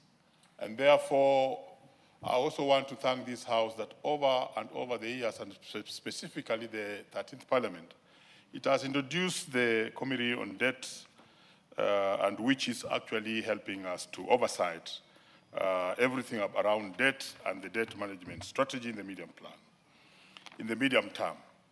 But Kenyans are very concerned about debt. In the period up to the end of the reign of President Jomo Kenyatta, nobody really got concerned about this, and debt was welcomed that particular time. We'd also get grants. Grants currently are not really forthcoming, and if you were to go into the history to see where Jomo left the debt at, it's very, very marginal and very minimal. But even when Moi took over from Jomo, and when he left leadership, the place where President Moi left the debt was still very, very low. And when you look at the figures, because they are all over within the public sector and on any other platforms that have highlighted debt, you'll still find that it was just in the tune of about 3 to 4 billion. When you look at the reign of Mwai Kibaki, the economist, he still handled debt in such a way that it never went to spiral very high up. In fact, it's only during the reign of Uhuru that then the debt spills and becomes almost double the figures. You can check that on Google, because I've severally done this, Honorable Speaker. And then the debt becomes more than even triple, and then we get to where we are. So by the time then William Ruto, as the Excellency President, comes in, the debt is already in a manageable situation. And that is where we are, and it's very important Kenyans look at that. So it's very important that this committee did this work, and there are a few points which we need to highlight, which I think was good work from them. Number one was the issue of the amount of money we always plan for or budget for development expenditure. Somewhat it seems we only strive to protect the 30% of the budget. And I've never strived. Of course, I know the budget has a lot of constraints, which do arise because of the many demands that are required in the country, which are not necessarily development-based. But we need to make sure that for this economy to grow beyond 5% or 6% minimal digit, which we always realize every year and we boast of. If we are not boasting of 4.9, we are boasting about 9 or about 6. That's the highest we may go to. We really need to invest more in when we are budgeting here as Parliament, we make sure that this 30% minimal threshold is overtaken so that we can budget more for development. The committee points out something that is very exciting, and I think this is very good as Parliament, because they speak on the monies that do come from A&A, and also the monies that are headed to securitization and things around that particular space. Honorable Speaker, it's true that concessional borrowing is dying out. And it's not very easy for countries, and Kenya in particular now, to get concessional borrowing is not easy. And therefore, we have run for commercial borrowing. But even the commercial space is also not very easy. And we are being forced every year to roll over loans from one year to another. Like currently, that's exactly what the Treasury must be doing. But the committee is advising that we need to know that all these other forms of monies that we receive in form of PPPs, in form of securitization, they are actually loans. And this House needs to have a firm control over how they come, the percentages that are put on them, and how they are used in different spaces. So, Honorable Speaker, I think that was very great from the committee, because all those monies finally will lump. Give him half a minute more to finish. Will actually lump out the grand totals of the debt stock, and indeed that will affect the general or running of the country. Honorable Speaker, there was so much to speak on, but I think we should have given this type of very academic economics, finance topic about 10 minutes for every speaker so that we are heard properly. Thank you, and I support.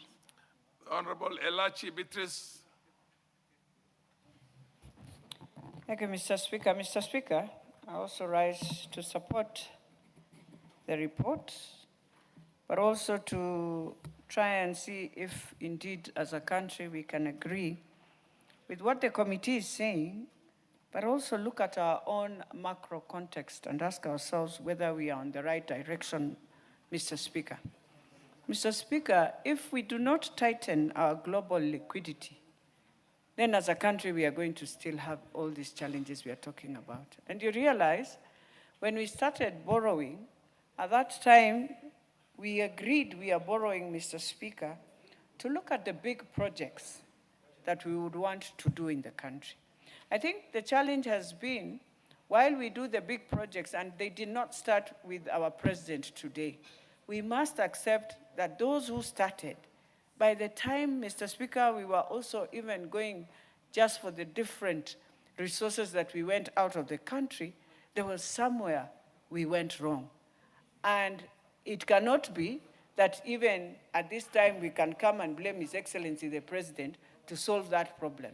What we should be asking ourselves is, while we went even for Eurobond and all these infrastructure bonds that we've looked for and gotten into the debt we are in, what have we done that we can stand as a country and say, this we did and it has supported the country? I know we will say we have roads, we have all of these things, Mr. Speaker, but that is one thing we must look at.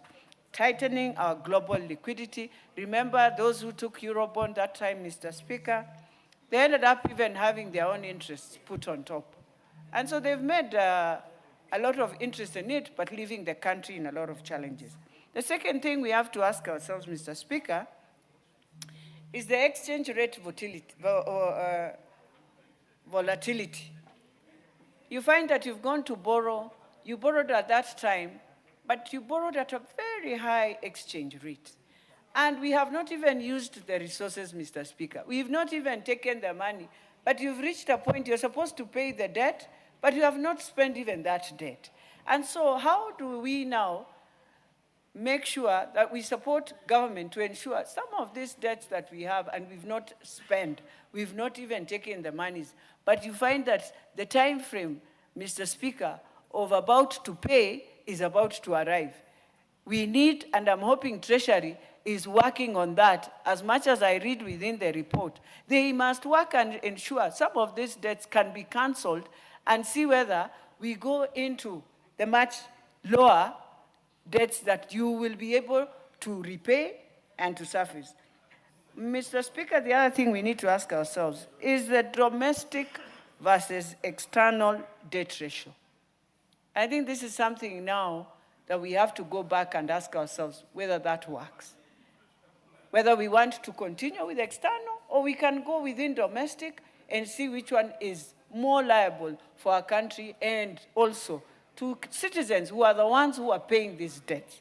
Mr. Speaker, when I look at all that we are in today, the key risks and indicators of all that we are going to go through is the debt service and revenue ratio. So you realize we are looking for revenue to pay the debt. But the ratio is so low that Kenyans are really trying with the revenue that they have, but I know we are not able to pay all these debts. So can we now go down and ask ourselves, how do we ensure we continue with these large infrastructures that we have, but follow, and maybe even the different infrastructure funds that are coming up? Are they going to help us now to reduce the debts that we have?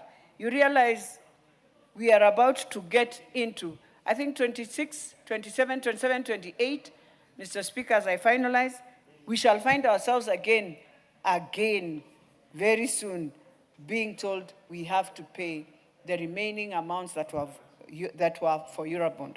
Mr. Speaker, as I finalize, I just want to say, as a country, even as we do all this, let us remember the purse is so limited, Mr. Speaker. I beg to support. The Honorable MP for Nairobi, Women Rep. Thank you, Mr. Speaker, for giving me this opportunity. I rise to support the adoption of the report of the Public Debt and Privatization Committee on the medium-term debt management strategy for the financial years 2026, 27, 28, 29.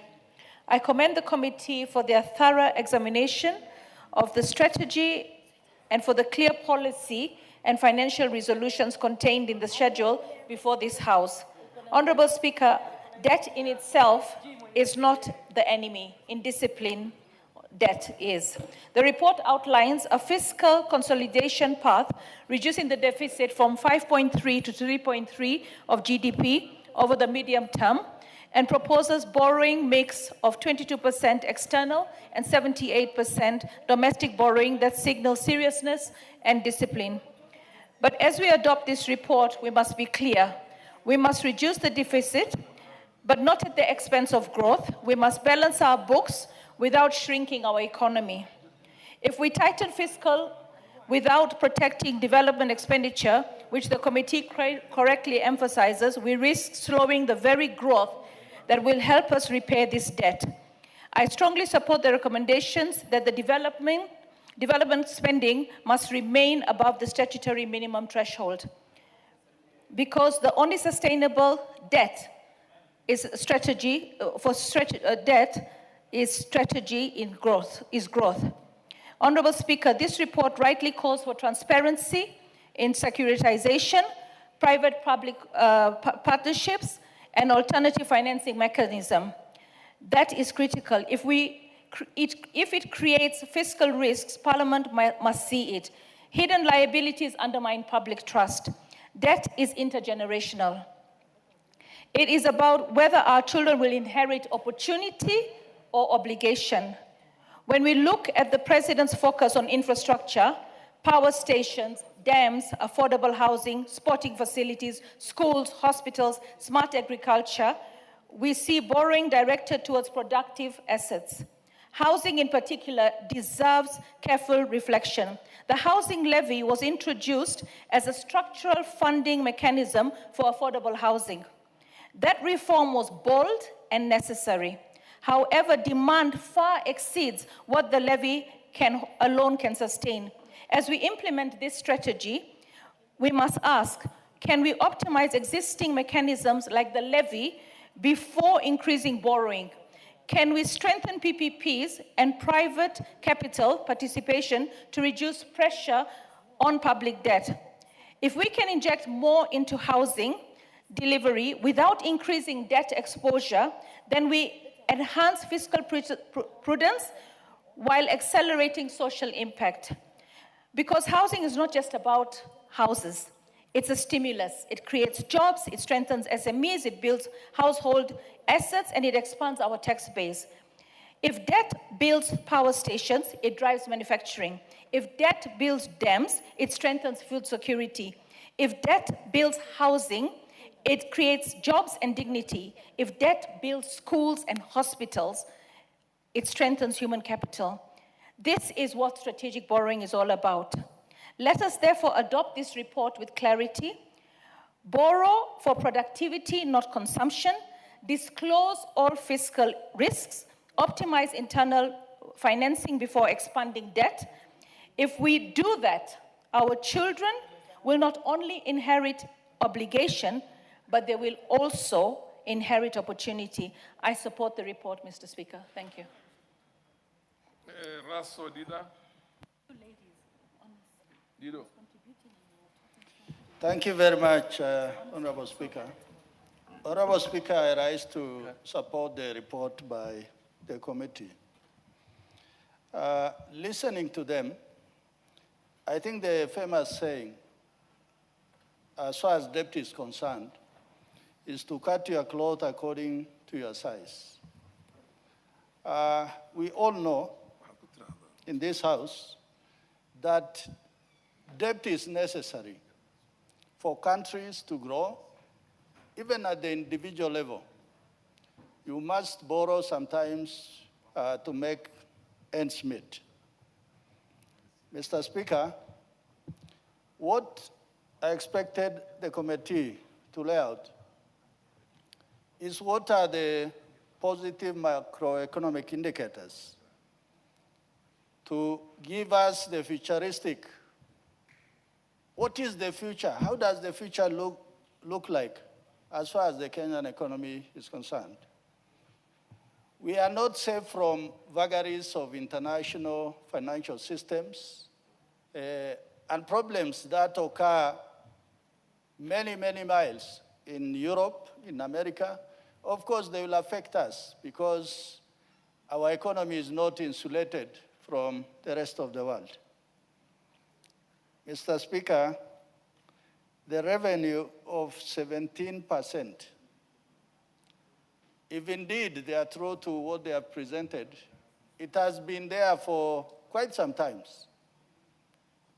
And for us to grow this economy, that revenue must rise to 17, 18, 20, 22%, so that you can comfortably say, yes, I have enough money for development. I can be very comfortable to say that I can pay all my workers. Or what is ongoing as far as project is concerned, that will be able to pay, that liquidity is there. In the absence of that, then we'll be struggling. Honorable Speaker, for us to meet this debt strategy as outlined by the committee, this economy must grow every day. We cannot run away to say that, as Honorable Undo there said, that we are borrowing too much. We can never be borrowing too much if we are not borrowing for recurrent expenditure. If we are borrowing for development, then it means we are borrowing to do the right things. That is the right thing to do in economics. Honorable Speaker, expenditure at 52%, recurrent versus development. Here, what Honorable Passaris there is saying, what are other alternative funding mechanisms? Do we have enough FDI? Is the Kenyan economy robust, lucrative enough to attract foreign direct investment? These are some of the things we must look at. Debt servicing at 41%. If basically we are borrowing to pay off debt, then it means we are not moving.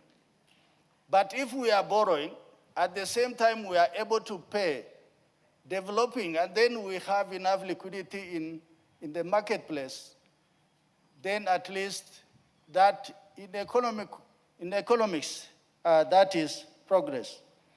Honorable Speaker, one thing that is important that the committee has told us is the issue of PPP. That is where the world is moving. You allow the private sector to do development, to build roads, to put toll stations, to put up buildings, to lease offices, as opposed to the government doing that, so that the government is not forced to borrow to do those things. Selling of non-performing entities, like what has been done with the Kenya oil refineries. That is a capital. Give him an additional 1 minute. Thank you, Honorable Speaker. That is a capital sitting idle there. We will hear maybe in few weeks how much the taxpayer has been able to collect from that. That will save this country, the taxpayer, and all of us a lot of money as opposed to borrowing. What are the incentives in the economy? Finally, I want to tell the committee, you have talked about the Central Bank of Kenya and the Treasury. Please don't leave it to them. We will be asking you questions. We will not be asking them because you represent the people of Kenya. With those few remarks, thank you, Honorable Speaker. I beg to support.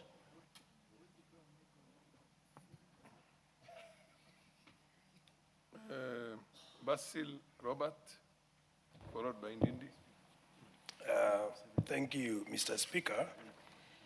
And I rise to add my voice to the members who have supported this, the report from the Committee of Public Debt and Privatization Committee on Debt Management and Mid-Term Strategy. Mr. Speaker, from onset, I want to say that borrowing is not the problem. If you look at the debt ratio to the GDP, of countries like Japan. It stands at 230 to 250%. If you look at a country like United States, the debt ratio to the GDP stands at 120%. In Kenya, our debt ratio to the GDP stands at 68 to 70%.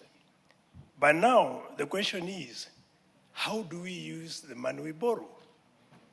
That is where the $1 million question stands at. Remember, we are talking of borrowing wisely, spending prudently. And that is where we are falling short from the progressive nations, Mr. Speaker. If you look at our country, instead of investing in very solid impact projects like roads, energy, manufacturing, we are not putting so much emphasis into this. And that is why, as a house that is planning for this country, for now and future generations, Mr. Speaker, we need to reverse the way we are spending our money. If we borrow money, let's put that money in areas where it's going to regenerate itself and be able to have revenue to drive the economy, Mr. Speaker. If you look at the amount of money we are borrowing, we have consequences, and one of it is increased debt. That is the burden to service the debt. That is one of the serious consequences we are having as a country, or we are facing. Most of the poor, they're actually bearing the largest burden to be able to meet the cost of servicing the debt. And that is why, as a house that plans for this country, we need to plan wisely, Mr. Speaker. If you look at our currency, the depreciating Kenya shilling has consequences when it comes to the cost of repaying external debt, Mr. Speaker. And if we don't plan very well, the cost of living will continue to increase, and that will have detrimental consequences in all facets of the economy, Mr. Speaker. So in principle, we need to focus on proper use of the money we borrow, Mr. Speaker. Again, we need to look at better options to be able to raise local resources. We talk of strengthened domestic revenue mobilization. We seal the leakages in tax collection. That is through Kenya Revenue Authority, the KRIM. Mr. Speaker, we need to negotiate for longer grace periods to pay debts, as well as lower interest rates to pay the debts that we borrow. That is on the funds that we borrow. Mr. Speaker, we also need to cut wastages and duplication of resources. Remember, those are some of the areas where our country is losing money, Mr. Speaker. And that is where we are also differing or varying from progressive nations, which have a huge debt ratio to the GDP compared to Kenya, and they're doing better than us, Mr. Speaker. We need to reallocate our funds to the high-impact sectors, which I've already mentioned. We talk of energy, agriculture, which used to be the backbone of the economy. We talk of roads, and we talk of water. And through that, we'll be able to support the repayment of debts, Mr. Speaker. We also need to promote public-private partnership, PPP, like what you see in the Asian Tigers, which are basically Taiwan, Hong Kong, Singapore, as well as South Korea, Mr. Speaker. You find this PPP there, particular road infrastructure, toll stations, etc. And then finally, we need to privatize loss-making parastatals, Mr. Speaker, so that we don't continue incurring burdens or investing where there is no returns on an.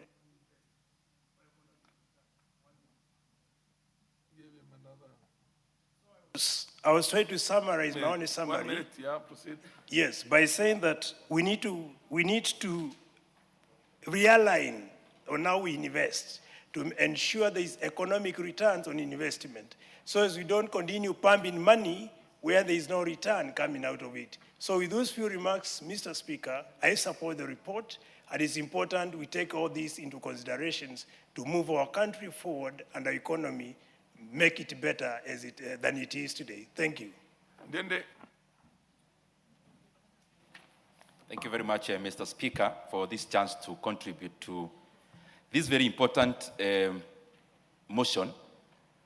Honorable Speaker, on the onset, first of all, I want to dissuade the argument that we always have that other countries like Japan and the US has a higher percentage of debt to GDP ratio. It is misplaced, Honorable Speaker, because when we talk about debt, what is reported is what is called gross debt. But there are countries that are both lenders and borrowers. For example, when you bring an argument about Japan having over 200% debt to GDP ratio, Honorable Speaker, the consideration must be that Japan is actually the #1 lender of the US economy. And therefore, when you net off all that, then the arithmetic stage. Honorable Speaker, the second thing is the cost. In some years, Japan actually had from 2010 up to 2020, in some years, Japan 10-year board was actually attracting negative interest rate, Honorable Speaker, that they were borrowing at below zero. And Honorable Speaker, also, that discounts the fact that we cannot compare economies which are not homogeneous, Honorable Speaker, when we need to make a point. The other thing, Honorable Speaker, now going to the issue, is that I commend the committee and the recommendations. I have listened to the chair in terms of the recommendations of the committee, and I wish the government was actually listening to some of the recommendations made by the reports of this House, because a lot could have been arrested. Honorable Speaker, painting a picture on where we are, President Kibaki took our economy when our national debt, public debt, was around 1.2 trillion Kenya shillings. But actually 600 billion Kenya shillings, sorry. By the time he left, it was around 1.7 to 1.8 trillion Kenya shillings.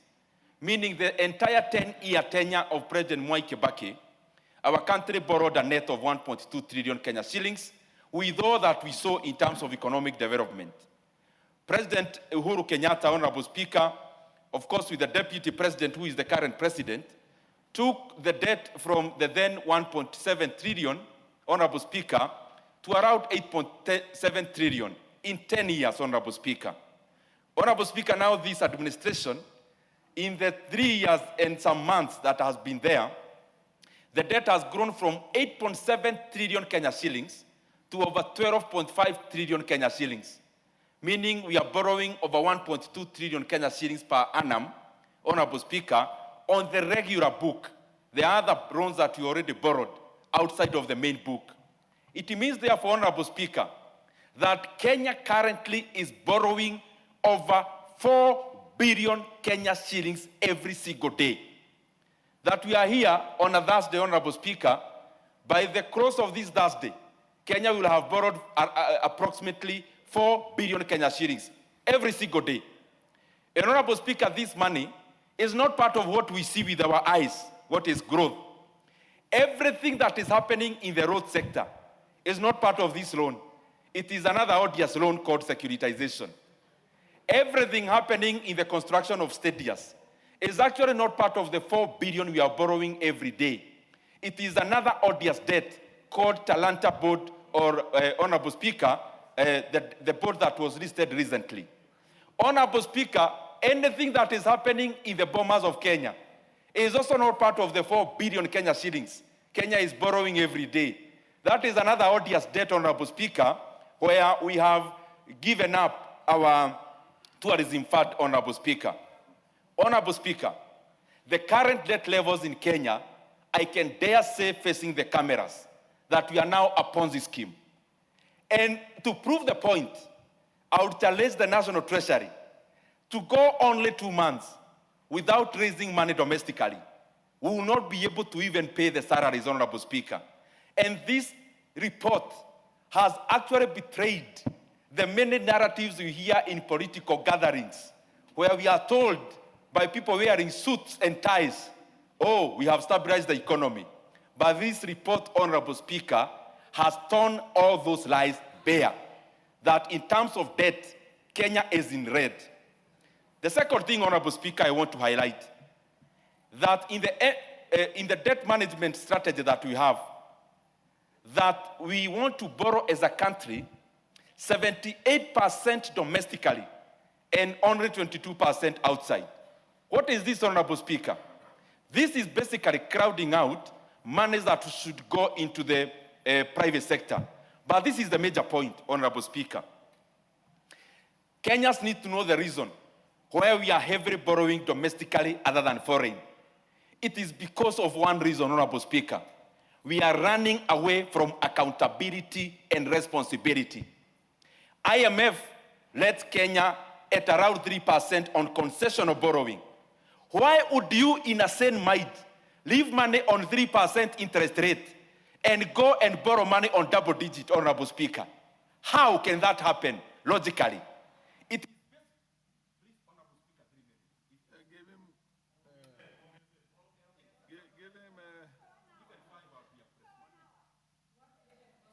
Give him being actually given a minute each, so see how you can do, how much you can do. But just for the interest of the chair, you said that Japan is borrowing from Japan.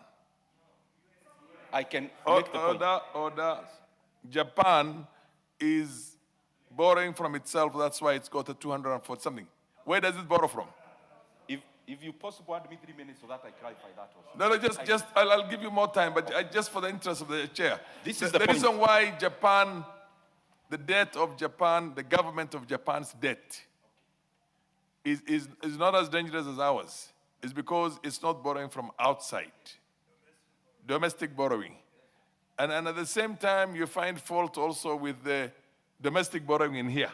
Because they say external borrowing would have been cheaper. Even for Japan, how would it be? Can you maybe elaborate on this for the interest of the academic interest of the chair? Let me start here, Honorable Chair. Japan GDP has not grown in real terms for the last 30 years. Let me start there. That dissuades the argument about heavily relying on debt. The Japan GDP has remained around 4.9 trillion US dollars since 1994, Honorable Speaker, in real terms. Second thing, what gets reported when we talk about debt to GDP ratio is gross debt. It does not account for the fact that you have borrowed, but you have also lent. Japan's case is this, Honorable Speaker.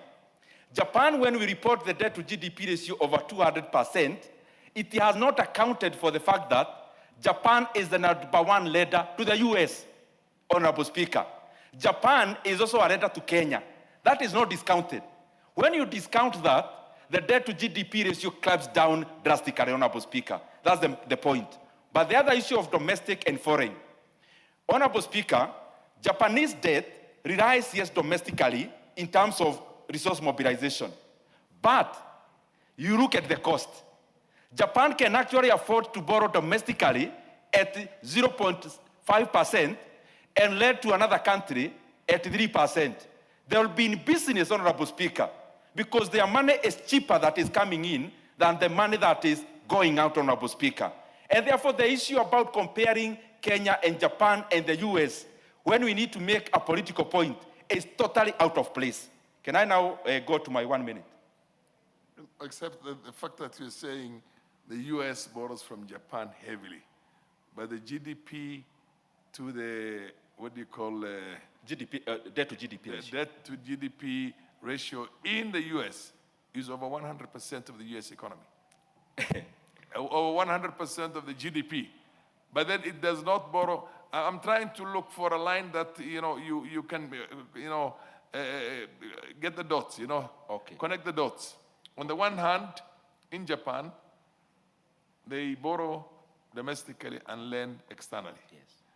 And lend to the US. So the US essentially should be in a predicament like ours. Actually worse, because they're over 120% GDP to debt ratio. But maybe just educate us on that. Honorable Speaker, and I'm saying it very respectfully. Yes. I'll need an hour only to deal with that alone. Let me start here. when you are dealing with a country. All right, we have 1 minute, and then we will 1 minute for the benefit, because the chair really wanted you to elaborate. Can I clarify, then I go to the 1 minute? 1 minute. 1 minute. For this alone or for my 1 minute? 1 minute. Okay. Honorable Speaker, the point I was making in terms of domestic borrowing, going back there, we come here and tell Kenyans we are borrowing domestically, but we are borrowing 78% domestically on one account, that we are leaving 3% interest rate money to come to a 10% money, Honorable Speaker. It's for one reason. We don't want accountability that comes with external money. External money, they will require you to do several things. One, you propose to form an infrastructure fund. Infrastructure fund in Kenya should actually be an illegal borrowing fund, because you are forming it to leverage more and to borrow more. External money will tell you, we give you cheaper money, but account this as part of the national debt. But because the government does not want that accountability, then they come and borrow domestically, Honorable Speaker. External money like IMF, World Bank, and the other multilaterals, they will tell you a securitization and Talanta board must be part of the national debt. But Honorable Speaker, because we do not want that accountability, then we come domestically. Then what do we do domestically? We come and float boards. But who are the buyers? Number one buyer of the board is NSSF. The number two, Honorable Speaker, is superannuation fund.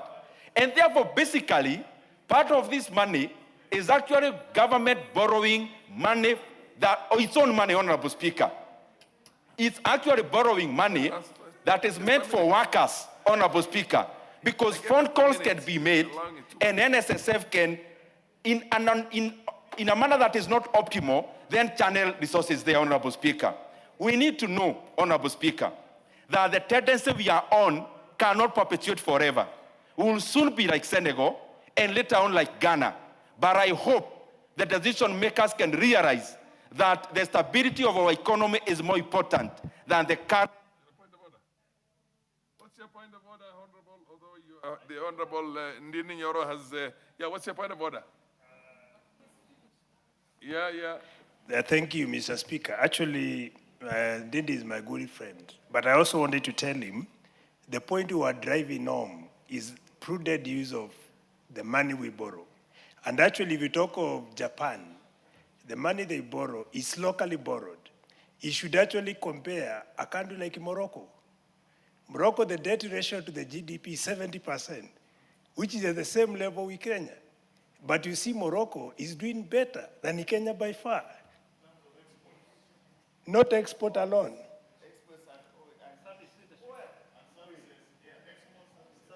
So we also need to be honest to ourselves so that we don't just talk, criticizing everything, but being positive criticism. And that is what I was trying to tell my brother, Dindi. What's your point of order, the Honorable Dr. Wilberforce Oundo? Honorable Speaker, with deference to the young... No. You can't have a point of order.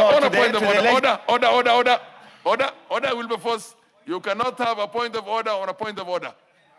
Okay, Onchoki. Charles Onchoki. Thank you, Honorable Speaker, for the opportunity so that I can make a contribution to this motion. I wish to... The chair will make a ruling on a point of order, not you counter-arguing it. Proceed. I wish to commend the committee for coming up with this strategy, but allow me to make the following observations. I'm not confident that the total public debt is accurate. I'm not sure that the pending bills that we hear from time to time, year in, year out, being interrogated are included as part of the public debt, which they ought to. The same applies to implicit bills or implicit debts, as well as the pensions. So that we need to start from a point of doing a very accurate assessment of our debt position. Mr. Speaker, talking about a 2% to 18% mix of domestic and external borrowing, what it means is that there's going to be crowding out the private sector. the banks are going to sit pretty because they are sure of getting their risk-free 13, 14%. They'll not be innovative in looking for more products that can bring more money, particularly targeting the small businesses. So what do the small businesses do when they are crowded out from the formal financial system? They are going to turn to micro and digital lenders. The micro and digital lenders are very interesting players in this market. Many of them are not regulated, but fair to say, their terms of lending are unfair, are unconscionable. The interest rates are anything between 30% to 200%. So what that means is that the fellows are going to look, because they're looking for bridge finance, they're required to find collateral, which is supposed to be maybe a motor vehicle with logbooks, and then evaluation is very poorly done, maybe 50% of the market value of the collateral, and most of these loans are going to be defaulted. So what happens, these poor fellows, the small businesses, are going to have their collaterals seized and auctioned by the lenders, causing distress and failures of businesses, and raising the cost of doing business in the country. Mr. Speaker, we need to have a mix that encourages the private sector to borrow more from our local market so that they can thrive, they can produce services and goods that are competitive from the other markets that have access to this region. So, Mr. Speaker, equally, we need to improve the credit rating of the country so that we can attract the international borrowing that is concessional. We know that we've been struggling as a country to ensure that our rating has improved. We need to do better so that our rating is better. We need to reduce the debt service costs. We need to improve our revenue collection and some of the measures that are going to make sure that our borrowing is sustainable, our debt is sustainable, and that as well as the private sector is not crowded out. I thank you, Mr. Speaker. The Honorable Karoli Omondi. Thank you very much, Right Honorable Speaker. I actually rise to acknowledge the boldness of this report and the good work they have done. I think if you see the analysis that has been carried out and the recommendations, it is a very bold report. For example, if you go to paragraph 25, in terms of solvency of our debt sustainability analysis, this report clearly states that the debt to GDP ratio is projected to be about 65%, which actually is above the 55% plus 5 statutory ceiling set out under Section 50 of the Public Finance Management Act, Cap 412.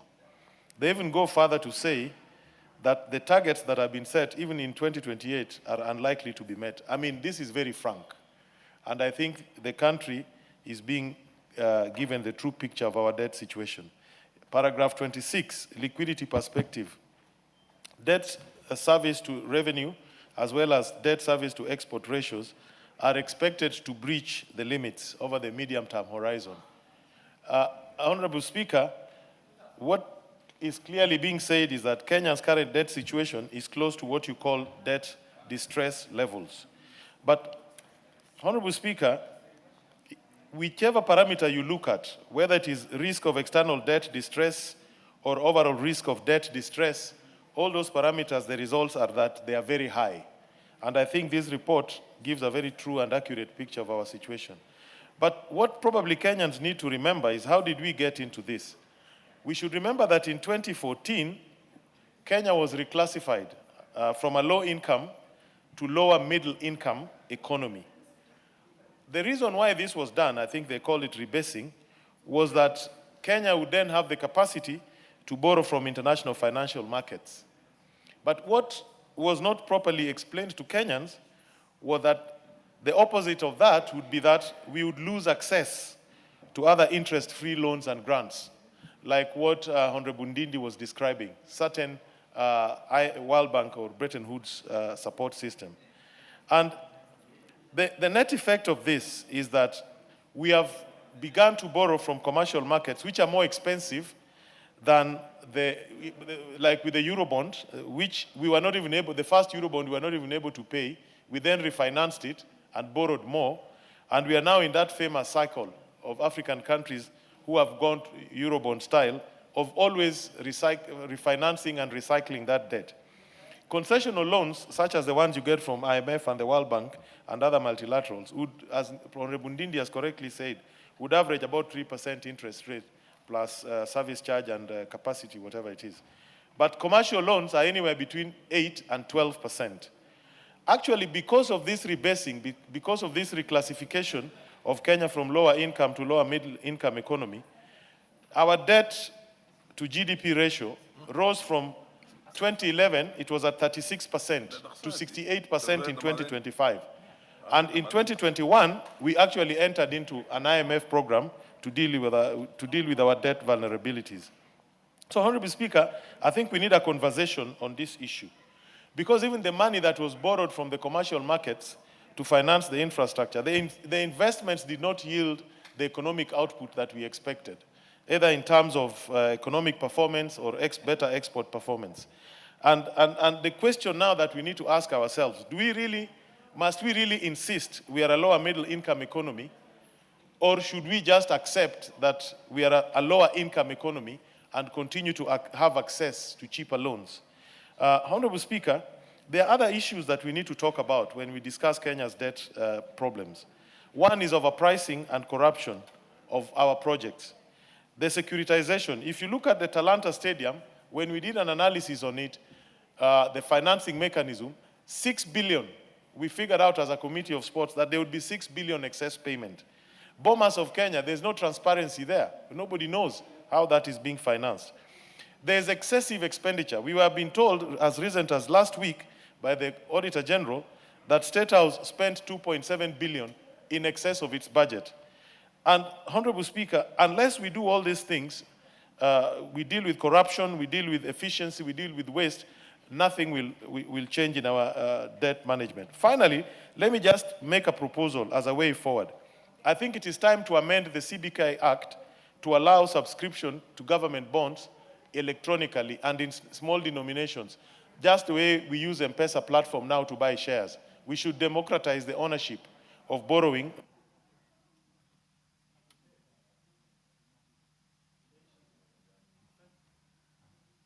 The Honorable Wandeto.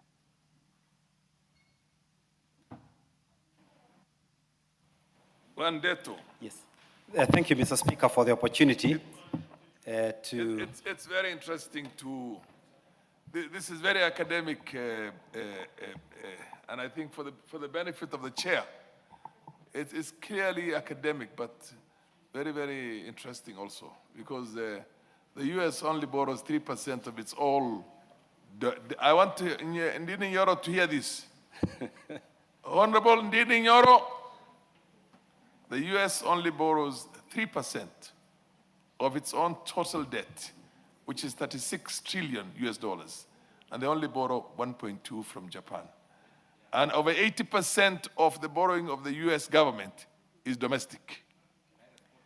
And well, we will respond at a later moment, because Wandeto is on there. I want everybody to hear this here, because I'm trying to see if there's a parallel. If you borrow domestically, it's bad, or if you borrow externally. In both cases, there are success stories of both. But anyway, continue, Wandeto. Thank you, Mr. Speaker, and thank you for the interesting discourse that you brought to the House. Mr. Speaker, I also rise to support this medium debt strategy, and the people of Balambala should go to bed tonight very proud of their Member of Parliament. They sent a good brain to this House. Mr. Speaker, a number of the issues I would have wished to raise have been raised, and so I'll just gloss over them quickly and maybe just propose one or two bills into this report, even as it goes to the next stage. Mr. Speaker, as it has been rightly pointed out, I think one concern coming out of this report is the proposal to peg our domestic borrowing to about 82%. knowing, Mr. Speaker, very well that the SME sector is the biggest driver of job creation and economic growth in this country. Anything that may undermine access to credit for small businesses and even for households, Mr. Speaker, is going to have a detrimental effect. I think we are basically proposing to perpetuate the level of profitability that we have seen in banks. Even the poorly run banks in this country, Mr. Speaker, all of them make profits because most of the bank CEOs don't have proper day jobs. All you need to do is to wait for the Friday auction of the CBK paper, bid, and you'll make profit because there is a ready customer called the government. Mr. Speaker, the second issue is securitization of revenues because, again, this has to be properly be classified as debt. And I know this is a new mode of financing that we are advocating for in this country, but it is very, very important that all future revenues that have been securitized, we basically recognize that, as public debt. Mr. Speaker, the other issue is pending bills. If you look at pending bills, in my opinion, and I don't have the proper statistics, they must be the third biggest source of government revenue after taxes and borrowing. The third one must be SME financing in the name of public debt. And Mr. Speaker, it's important that maybe in this country we come up with a policy that any pending bill above 180 days, or whatever days we can think about, officially be classified as a public debt. The other one is, Mr. Speaker, is public-private partnerships, which again have become very, very common in this country. And it looks like the Kenya Kwanza government, that is the route that they're advocating. But almost all these PPPs carry a contingent liability. For example, Mr. Speaker, we have this expressway. If it doesn't meet its revenue targets, or if something goes wrong, there is a contingent liability that hangs around the people of Kenya that they would have to pay for it. So this also needs to be classified together with the rest of the public debt. Even the upcoming infrastructure fund, where we are being told that every shilling will attract an additional 10 shillings of debt, also needs to be properly classified, as public debt. But Mr. Speaker, the elephant in the room on public debt has been value for money. In this country, EACC estimates we lose about 608 billion shillings per year on corruption. Other estimates show that 3 out of every 10 shillings, collected by government is lost in one way or another, to corruption. So how do we progressively ensure that we have value for money for all the taxes we are collecting, for all the borrowings that we are making? Point of order. Majority Leader, did I hear that you have a point of order? You must have Honorable Speaker, your coach because I did not catch your eye then. Yes. I didn't want to interrupt my good friend, Honorable Wandeto. What's your point of order? But he was anticipating debate and actually misleading the country and the House. And I heard, unfortunately, the Honorable Dindi Nyoro doing the same on the National Infrastructure Fund. And just to inform them, since we are not here at 2:30, there will be debate in the House scheduled next week on the National Infrastructure Fund. Therefore, we cannot be debating the National Infrastructure Fund because I've heard both of them saying that the National Infrastructure Fund is part of an undisclosed debt, which is not true. Let them hold their horses, wait for the National Infrastructure Fund bill next week. It will be in the House next week. Avail yourselves and debate on it now. Otherwise, let us stop anticipating debate, which is against our own standing orders. Proceed. Mr. Speaker, very, very interesting. They say the guilty are afraid. Debate. But lastly, as I close this, Mr. Speaker, I would like to say that... No, what did you say? Well, what is he guilty of? No, Mr. Speaker, I didn't refer to anything. That's just a copy of my submissions, which I will substantiate what I mean. So, Mr. Speaker, I have not talked about anybody. Honorable Speaker, I rose on a point of order on the question of anticipation of debate. Yes. In response, Honorable Speaker, the Honorable Wandeto says that the guilty are afraid. Guilty of what? I hope he's not insinuating that Honorable Speaker, if you can protect me from this heckling. Order, Honorable Muhiano Undo, order. You know, at least I can engage with the Honorable Undo, the Honorable Wandeto, people who have substance. Order, Honorable members, order. But the member for Kipipiri cannot engage me on any substance. Order, She doesn't have the intellect to engage me on anything. The Honorable Wandeto, I have raised the issue of Yes, you anticipation made, of you made your point very well. And therefore, Honorable Speaker, I need your protection from those snipers. Yes, I that agree. the guilty, that he must Fully, withdraw that fully, statement. you would be protected He by the needs to chair withdraw because... that statement. He needs to withdraw that statement and correct whether he was right to anticipate debate on the issue I raised. Honorable Wandeto. Okay, Mr. Speaker, I'm well guided by Majority Leader You withdraw. that we should not debate the infrastructure fund. Order, you withdraw and apologize to the So House. I withdraw, Mr. Speaker, And apologize. but I'm not very clear what I'm withdrawing and apologizing. Proceed, anticipation But for us of to the move the House forward, because I did not say who is guilty, neither did I say who is afraid. So the majority is filling his own blanks. But Mr. Speaker, as I conclude, on this, Mr. Speaker, one of the things that I've asked for previously in this House is a public debt register. Mr. Speaker, if you just walk the next building here called the Treasury, and you independently ask the CS, the PS, the Director of Budget, or even the Director of Debt, what is the government of Kenya debt? I can tell you, Mr. Speaker, and I can bet my money on it, you are going to get 4 different answers. So it is important that public debt is in one register. That register is open. It is something that is open, to public scrutiny. And lastly, Mr. Speaker, because of our foreign-dominated debt, I do not know, and I can be guided by Honorable Shurie, what is our policy on revaluation of debt, especially when we have exchange rate movement. Because again, this needs to be captured very well in this public debt medium strategy. So with those few remarks, Mr. Speaker, despite the interruptions, I submit. The Honorable Dr. Mutunga. Thank you, Honorable Speaker, for the opportunity to contribute to this, the adoption of the committee report on the medium-term debt management strategy. Honorable Speaker, this particular strategy, it is necessary to have the strategy because it guides the public into borrowing, into management of the debt itself.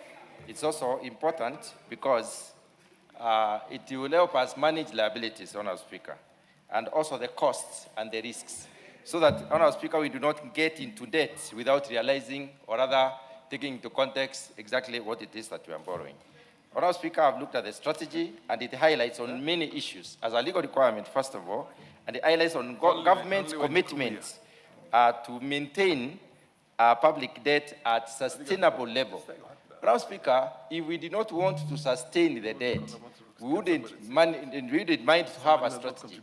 And because we want to have this debt sustained, we want to be able to pay, we want to balance out the equation. That is the reason why we have the strategy. It will also, Honorable Speaker, enable us to mitigate exchange rate risks. We have risks associated with exchange rates. And with this particular strategy, it is possible for us to structure out the debt and also look at the debt market analysis. Get to know where can we get better rates. Should we go for external or should we go for domestic debt? And each of them has got implications, Honorable Speaker. If we go for external debt, Honorable Speaker, we have possibilities of negotiating a long-term borrowing. We have possibilities of negotiating what we call concessional loans. And we also have possibilities of negotiating the period before the period before we start repayment, the grace period. So, Honorable Speaker, when you look at the local situation or the borrowing from the local market or internally, it also enables us to sustain our economy as a people, enables us to offload the bills, the treasury bonds. Honorable Speaker, it also enables us to inform the government of the opportunities that are there, the opportunities for borrowing, and the diversity of possibilities that we have. It also enables us to advise on the reforms that need to be made so that we are able to enhance cost reduction and also to mitigate risks that might come as a result of having this particular debt. Honorable Speaker, several speakers have alluded to the amount of debt that we have. But I quote that the end of June 2025 debt situation as 11.814 trillion. This is the information that we have, whereby which is 67.8% of the GDP. Honorable Speaker, it is important to manage the debt through a strategy so that we do not keep on increasing the debt. We do not basically borrow carelessly. Analysis of the Kenya situation, Honorable Speaker, shows that it is possible for us to borrow. There is a lot of fear, hue and cry as we are borrowing, and then we will possibly buy others from the opportunity to borrow. But analyzing the macroeconomic situation in Kenya, we realize that macroeconomic indicators clearly indicate that our economy is stable, that we are able to manage the debt properly, and not only the debt, Honorable Speaker, we can guarantee, based on what the figures used in the BPS, we are clear that this economy is going to grow at around 5.3%. We are also clear that if the agricultural sector continues producing or productivity is sustained, if the environment doesn't change, and if we have resilient service sector, and also we have the implementation of BETA goes on. And Honorable Speaker, when you talk about implementation of the bottom-up economic transformation agenda, BETA is a major project within this particular country. It's a major undertaking. It is a major investment. And this investment basically shakes the economy in the sense that it's injecting resources into the economy, it's creating possibilities for our people to be employed, it's also opening up frontiers for different parts of this country to develop, and also offering opportunities in a variety of ways. So, Honorable Speaker, when you look at the central bank rates, the central bank rates have gone down from 13% to around 9.9%, and this means, therefore, the cost of credit is low. So it enables people to access credit, and that assurance itself improves on the borrowing capacity of the people. Honorable Speaker, looking at what proportion has gone to what is targeted at what, we are looking at 82% being from the domestic, according to the strategy. And this helps us to realize that our economy is growing, our economy is becoming resilient, and it's also can sustain some of these issues. Honorable Speaker, the strategy is okay because it enables us to structure out in development in the midst of so many possible shocks. It also helps us basically to manage payment of the debt in the event that we have socioeconomic shocks across the world. Honorable Speaker, with those few remarks, I support adoption of the committee report. Majority Leader. Thank you, Honorable Speaker. Honorable Speaker, I rise to support this report and the motion by the Debt Committee, and allow me to take this opportunity to commend the Honorable Shurie and all the members of the Debt Committee for the great work that they have put in. Honorable Speaker, if you go through the resolutions of the committee, because I hear what many of us are tempted to do is to speak to the gallery and not restrict ourselves to what is before the House. And I know many are tempted to speak to the gallery because they think it will excite those ones out there. But when you are elected to this House, Honorable Speaker, you are charged with the responsibility to oversight government, legislate, and also represent the people, but not to mislead the people. And Honorable Speaker, that is why I rose on points of order. When people start misleading the country that the National Infrastructure Fund is another fund for borrowing, because it is not. And those who sit in the Debt Committee will tell you. Honorable Speaker, the other lie that I have listened to is that securitization is another form of borrowing. Far from it, Honorable Speaker. It is not another form of borrowing, Honorable Speaker.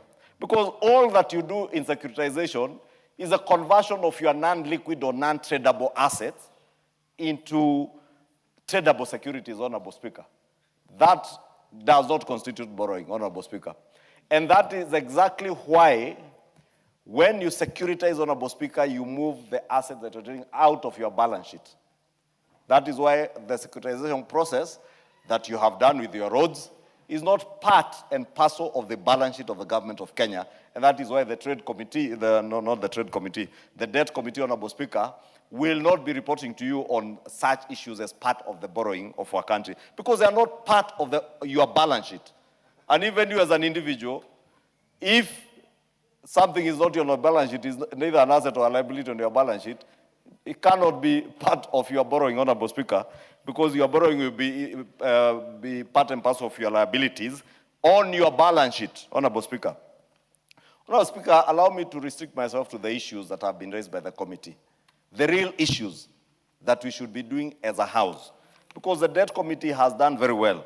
And if you read their recommendations, part of what they are telling you to do, especially on public-private partnerships, is to ensure that PPPs, securitization, and other alternative financing mechanisms are fully integrated into a fiscal risk reporting and stress testing, because that is all we need to do as a nation to ensure that all our PPP projects, all our securitized and other alternatives forms of financing that we get into do not in any way in the future overburden our country or become a risk to our economy, Honorable Speaker. Because when you create special purpose vehicles outside of the mainstream systems, Honorable Speaker, you must also be able to test them, stress test them, as the committee is telling us. And that is the responsibility our Debt Committee and this House must carry out very well.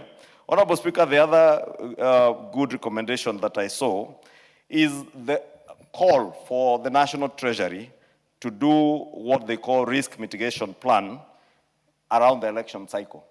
Because every electoral cycle, every 5 years, Honorable Speaker, you know, our country is faced with risks around the electoral processes. And therefore, this is the right time, and I must commend Honorable Shuria and the committee for sensitizing the National Treasury and all of us that we must have risk mitigation mechanisms or plans to mitigate on risk that will be associated with the interruptions that come to, during electioneering times and during our electoral cycle, Honorable Speaker. Honorable Speaker, the other recommendation, Honorable Speaker, that the committee has called on this House to do revolves around the issue of our expenditure rationalization. Because every year, and I've heard some of us say that we make recommendations that Treasury doesn't follow through. We must ensure, and the Budget and Appropriations Committee, our Public Debt Committee must help us, because this House works through committees, to ensure that there is proper rationalization of expenditure.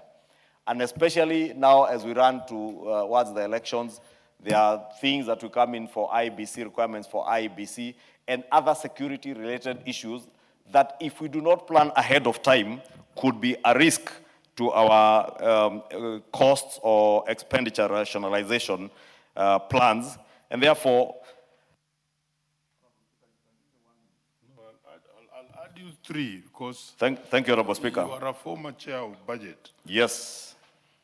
And you know, when I was a former chair of budget, Honorable Speaker, even when I was removed as chairman of the Budget and Appropriations Committee, I stood firm to ensure that I supported the regime then in ensuring that we do the right thing.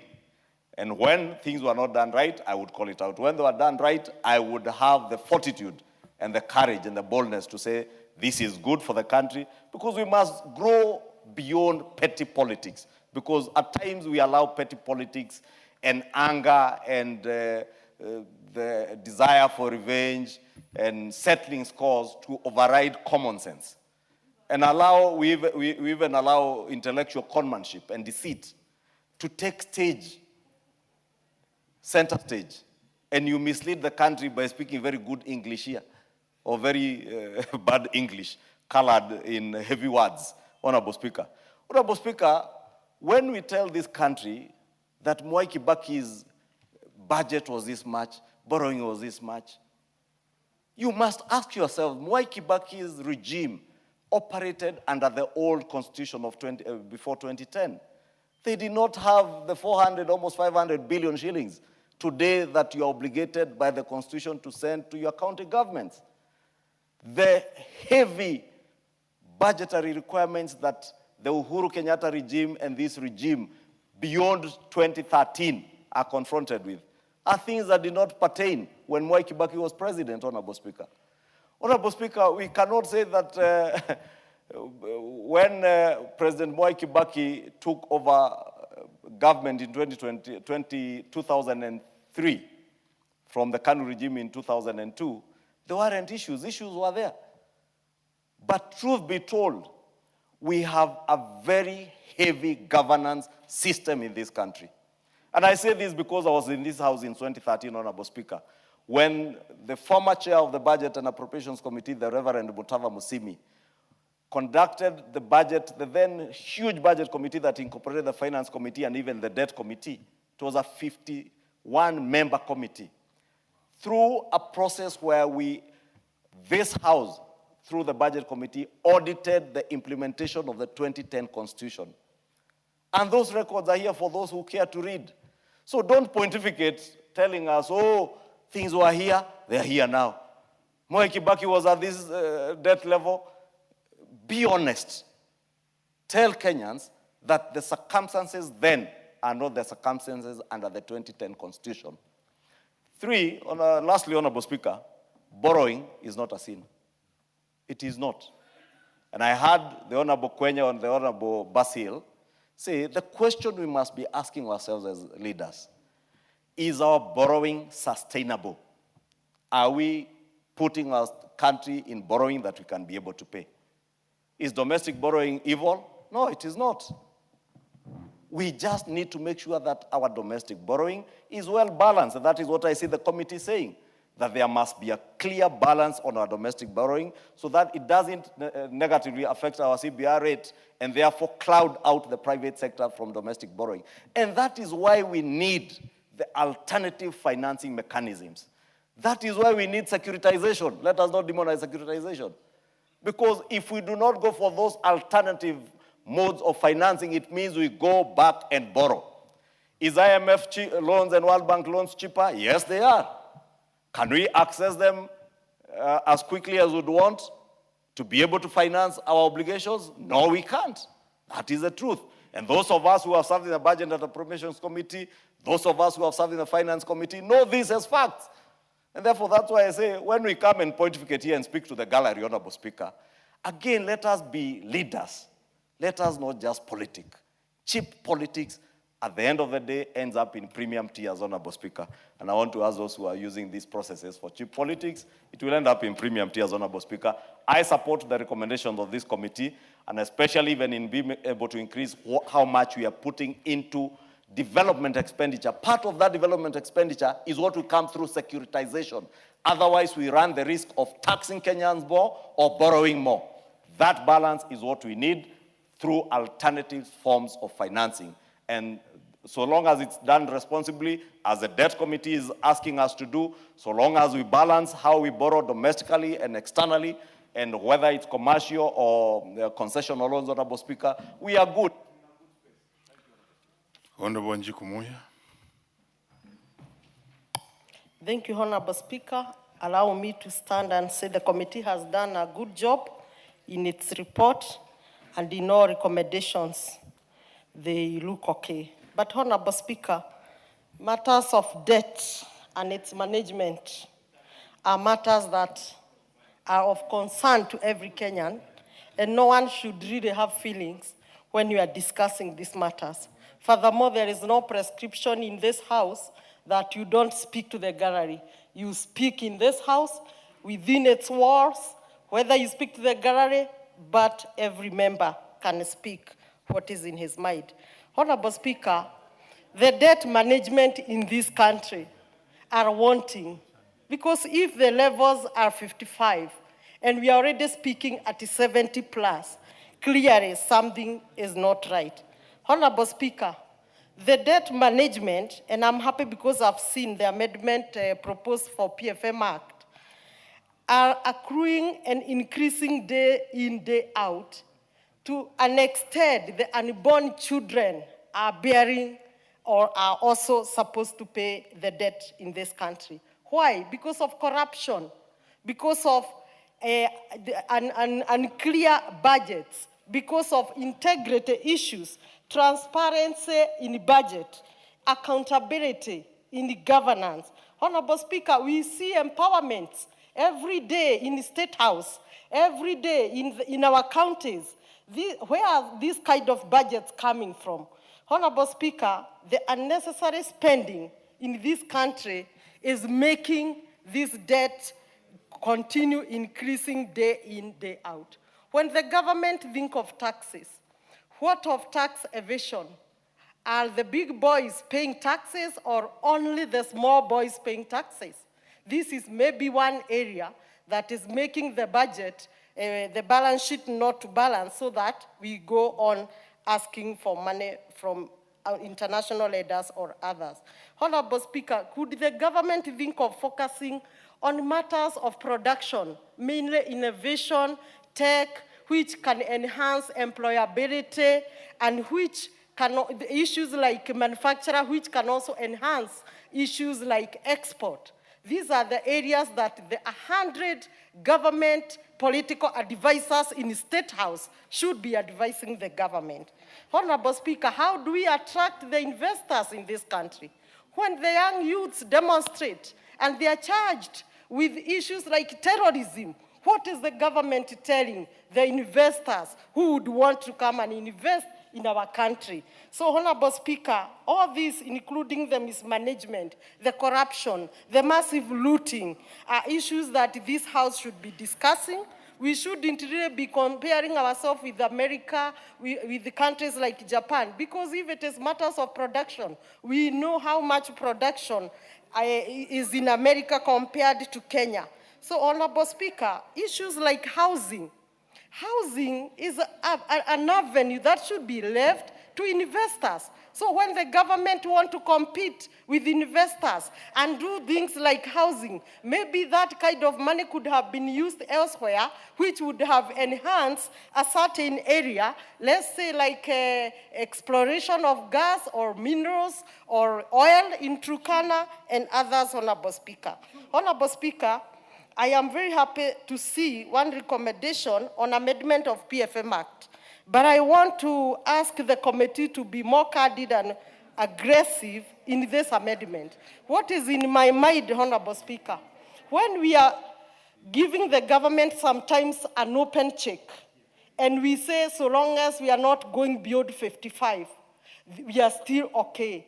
I think we leave it and we leave a loophole. Maybe what this House and the committee should legislate and make an amendment in the PFM Act is to ask transparency. What are we borrowing such amount of money? For what project such amount of money? We put full disclosure to this House. We approve a certain amount of money that would be borrowed, knowing too well that the money is going to be spent in this area to the last penny. Matters of interest rate.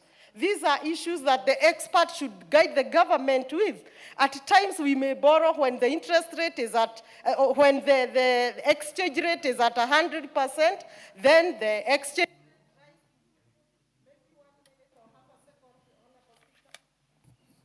Half a second, please. Half a minute. Which cannot work, so 1 minute. Thank you. Thank you, Honorable Speaker. Honorable Speaker, we have seen at time the exchange rate skyrocket. Maybe we borrowed at 100, at an exchange rate of even 80. And when we are paying back, we are paying at an exchange rate of 130. These are matters where the experts who advise the government or treasury should be discussing when they are borrowing, so that they agree that could even the exchange rate increase, we could pay not beyond this kind of exchange rate. With that, Honorable Speaker, I thank you. I speak of corruption, massive looting, this unnecessary empowerment, and I ask the government to focus on production. Very well.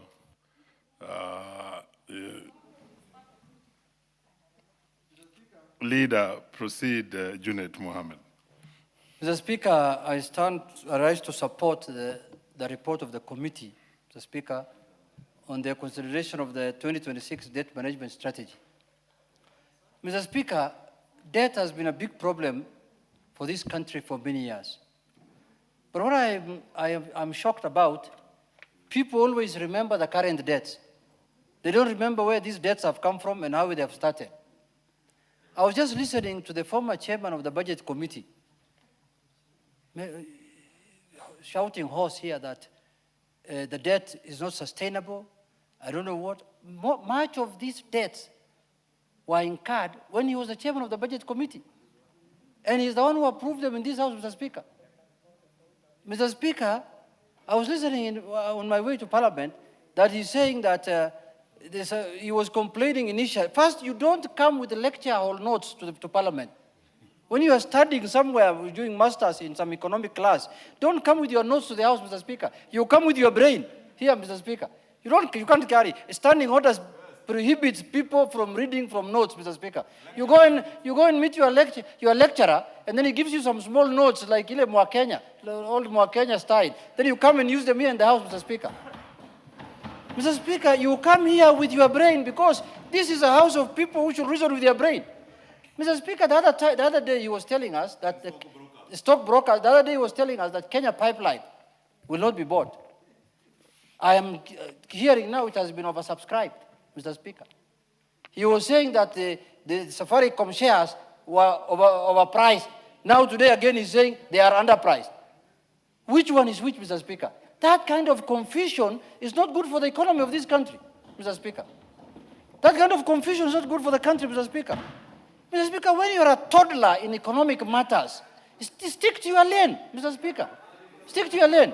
Don't become an intellectual and economic powerhouse after you have been sacked as a budget committee chair, Mr. Speaker. You stick to your lane. If you're a man who's handling a CDF committee money, just stick to that lane, Mr. Speaker. Other things are bigger than you. Mr. Speaker, I am not trying to defend this regime. But when this government came into power, Mr. Speaker, the economy was in a very bad situation. Inflation was very high. We were almost at the brink of debt, distress, or even defaulting, Mr. Speaker. You know, inflation was almost double digit. We didn't have even enough fuel to fuel our cars in this country, Mr. Speaker. Today, inflation is at the lowest rate. The economy is growing over 5%, Mr. Speaker, heading to 5%. So, Mr. Speaker, let us not lie to Kenyans when you don't want to say the truth. If the truth does not suit your political agenda, then don't lie to Kenyans, Mr. Speaker.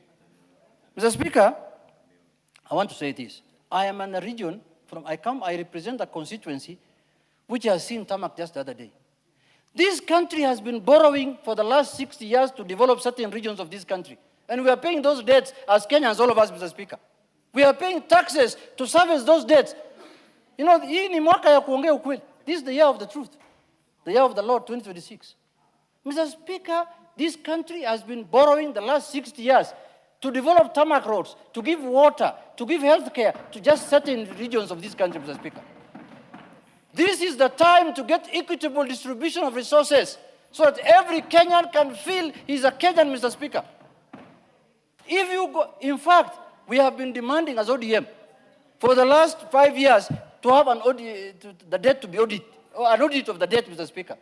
Because we knew that this debt has not been used equitably. You have been told this country has borrowed last 10 years 1 trillion. I don't see anything in my constituency. I don't see a road. I don't see this is now when I'm seeing roads. It is now that I'm seeing dams. It is now I'm seeing healthcare facilities being built. It is now that I'm seeing housing being done. Now, Mr. Speaker, the other day, 1,500 housing units have been advertised in my constituency, Mr. Speaker. For the first time since independence. The last group who worked in my constituency, Mr. Speaker, were the colonialists. I have never seen any development after colonialists, Mr. Speaker. The last building, even where the county commissioner is using, was built by the colonial regime, Mr. Speaker. Yes, after the colonialists, we have just been waiting for the government. And this broad-based now is when we have seen things opening up, Mr. Speaker. And Kenya has been incurring debts. Kenya has been collecting debts, Mr. Speaker. Mr. Speaker, these new prophets in town, hii manabii ya uongo, must stop what they are saying, Mr. Speaker. They must allow every Kenyan to enjoy the debt. If we are going to borrow, all of us must enjoy that debt, Mr. Speaker.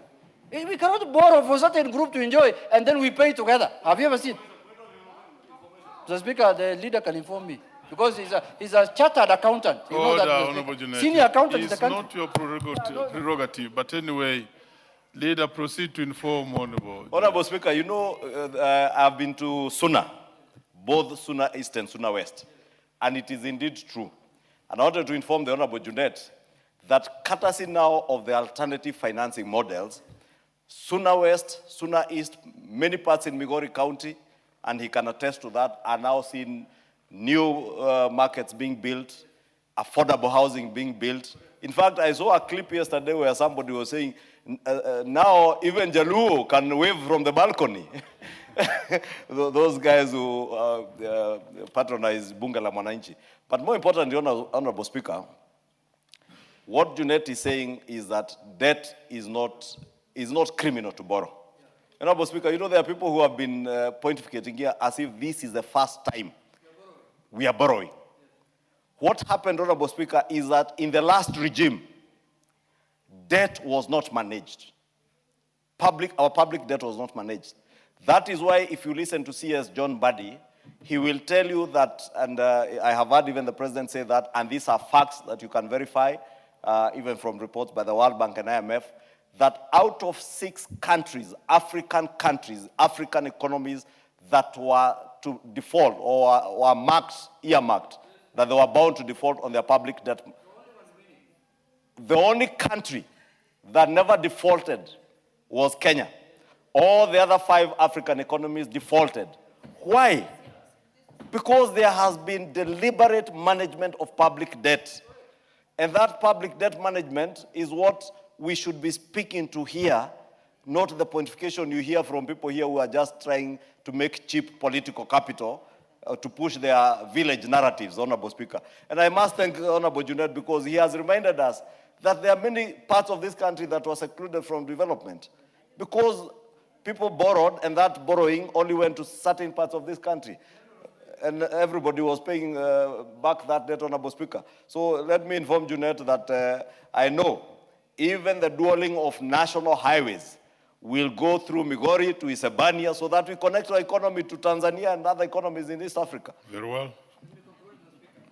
Proceed to conclude. Mr. Speaker, I want to conclude by saying, you know, Mr. Speaker, I've just learned recently that politicians, when they lose their positions, either chairman of a committee or something, they can become motivational speakers. Mr. Speaker, they go to some hall, they say, oh, if you borrow 10,000, you don't need to put in that scheme, you put it in this housing, then that housing is not going to give you money, put it in stock brokers. These are motivational speakers, Mr. Speaker. This country requires serious men and women like the people handling our economy today. People like John Buddy. Yes. Those are the people who can take us far, not motivational speakers, Mr. Speaker. Lastly, Mr. Speaker, as the leader has said, borrowing is not the issue. The issue is how you manage your debt. Even you, when you can borrow as an individual, if you don't manage your debt as an individual, you will be auctioned. So, Mr. Speaker, we must give credit to this government. That's the truth. We must give to this government that they found things that were very bad and they have managed it. They managed to pay the Eurobond. They managed to pay all the Chinese debts that were due. And today, Mr. Speaker, this country is not under debt.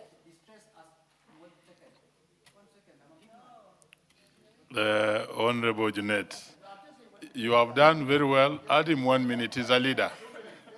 Add him 1 minute, he's a leader. Just 1 minute.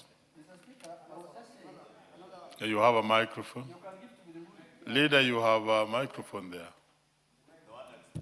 Mr. Speaker, I want to conclude by saying that you remember when, after the general election, there was Eurobond to be paid. Who borrowed the Eurobond? Who put Kenya in the debt of the Eurobond? People who are destroying now my party or ODM are the people who borrowed those things, Mr. Speaker. And they're using that money now to destroy my party, Mr. Speaker. Thank you very much. Honorable Eric Muchangi, don't get worried. Members will speak to this, and I can see you. Thank you, Honorable Speaker. And allow me, Honorable Speaker, to support this report by this committee. It is, looking at it, it is a good report. And Honorable Speaker, my attention is drawn to only about 2 areas in their recommendations. On the issue of the National Treasury scaling up development expenditure above the minimum 30%. And Honorable Speaker, one big problem we have in our country is that we borrow finances from all the sources, but not all our resources are utilized prudently, Honorable Speaker. And the same Public Finance Management Act requires that not above 35% of our resources are spent towards wages and salaries. And Honorable Speaker, looking into the budgets by our counties, which are the units that where we have our public resources utilized and spent, most of our counties have wage bills above 50%. So that tells we borrow our resources, and much of it is spent to pay wages and salaries. And I am not sure, Honorable Speaker, how sustainable this is, because we borrow as a country in the hope that most of our resources will be used to develop our country, but much of it is not utilized in the best way. Then, Honorable Speaker, at the center of this debt management strategy should be the fight against corruption, or rather, whatever means we should apply to have our institutions account for the resources is what we must apply. Because, Honorable Speaker, it cannot be said that this country doesn't have resources. We have a lot of resources at our disposal. Some of it borrowed, some of it generated from our own country, but, Honorable Speaker, a lot of it is wasted through unnecessary spending, renovations, and acquisitions that are not a priority for this country. So, Honorable Speaker, even as we look into how to manage our debt as a country, we must pay a lot of attention, very keen attention, to how we manage corruption in this country, because it is a serious impediment to our growth as a country. So, Honorable Speaker, I support. We have the Honorable Tindi Mwale. He's been here for some time. Thank you, Mr. Speaker. Mr. Speaker, I rise to support the committee's report on management of on debt management strategy 2026. Mr. Speaker, from experience that we gained from the Public Accounts Committee, we have always seen the Auditor General questioning why we have interest rates on undrawn loans. And Mr. Speaker, the issue is that sometimes, or in most cases, when you are doing budgeting, we have two components, the GOK component and the donor-funded component. You will find that many of the government state departments, especially National Treasury, will go ahead and commit on loans, but it will not use the loans as per the time factor.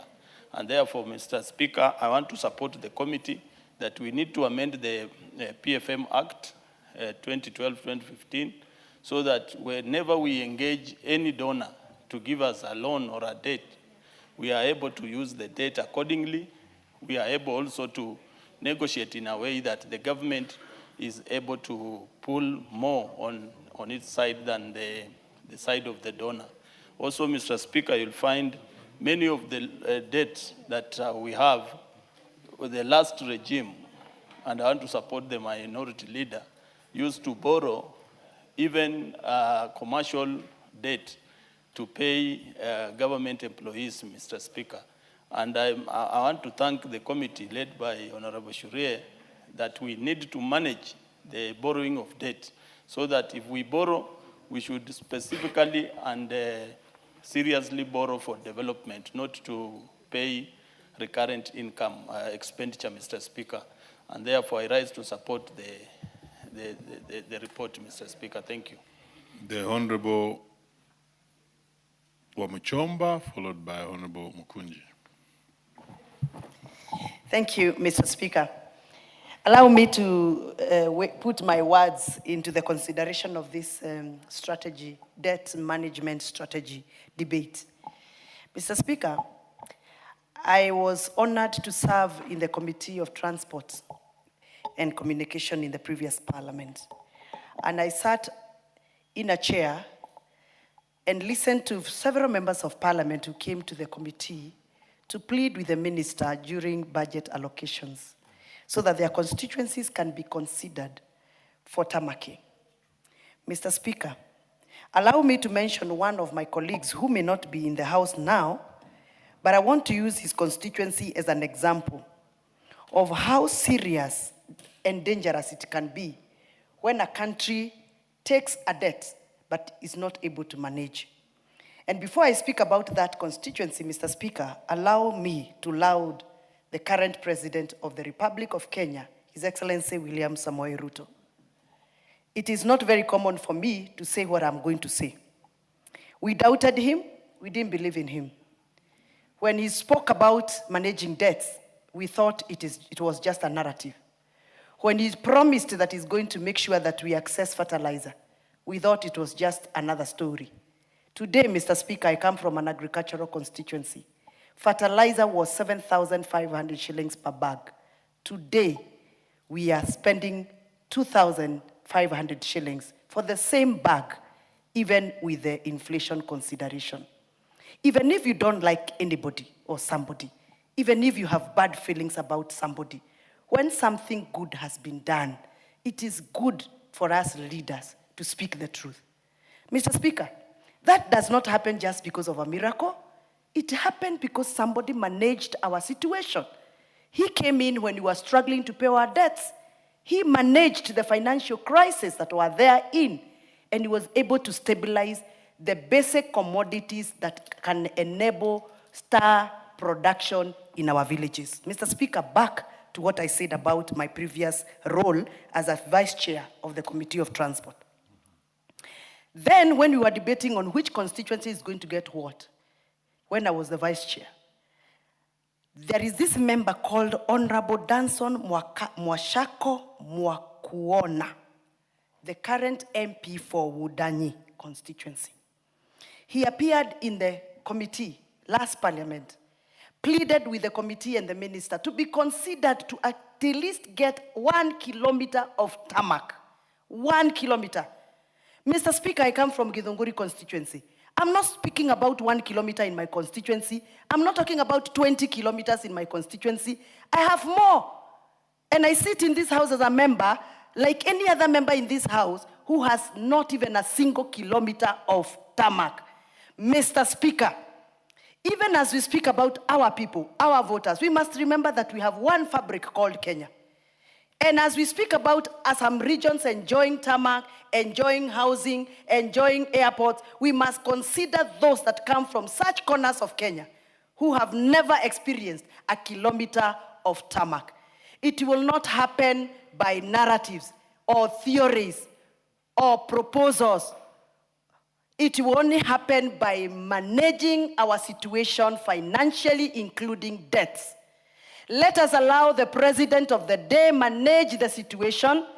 As a house, we must support him and advise him so that he can manage the situation and ensure that as I receive 2,180 units of affordable housing in Githunguri, all other constituencies in this country get the same share. Mr. Speaker, debts do not have a rubber stamp of who received how many kilometers of tarmac. It is normally referred as a Kenyan debt, not as a regional debt. So as we manage our debt, we must make sure every corner of this country is benefiting from our crisis if we have a crisis, or as our gains if we have a gains. So, Mr. Speaker, those that are campaigning in funerals and weddings on how poorly we are performing as a government must also tell us, when they were in that position, what did they do? I am not here to attack anybody, but Mr. Speaker, allow me to put it as it is. You cannot tell us that we are not going to benefit from recovering assets, liquidating our assets so that we can help our people recover from the financial crisis, and you have no alternative solution. For me, as I listen to people speak, I want to hear solutions. I want to see tangible projects. Mr. Speaker, allow us to debate this matter, advise the president, advise the executive on many avenues and ways of managing our debt crisis without putting the blame on a few of the... Honorable Mkunji.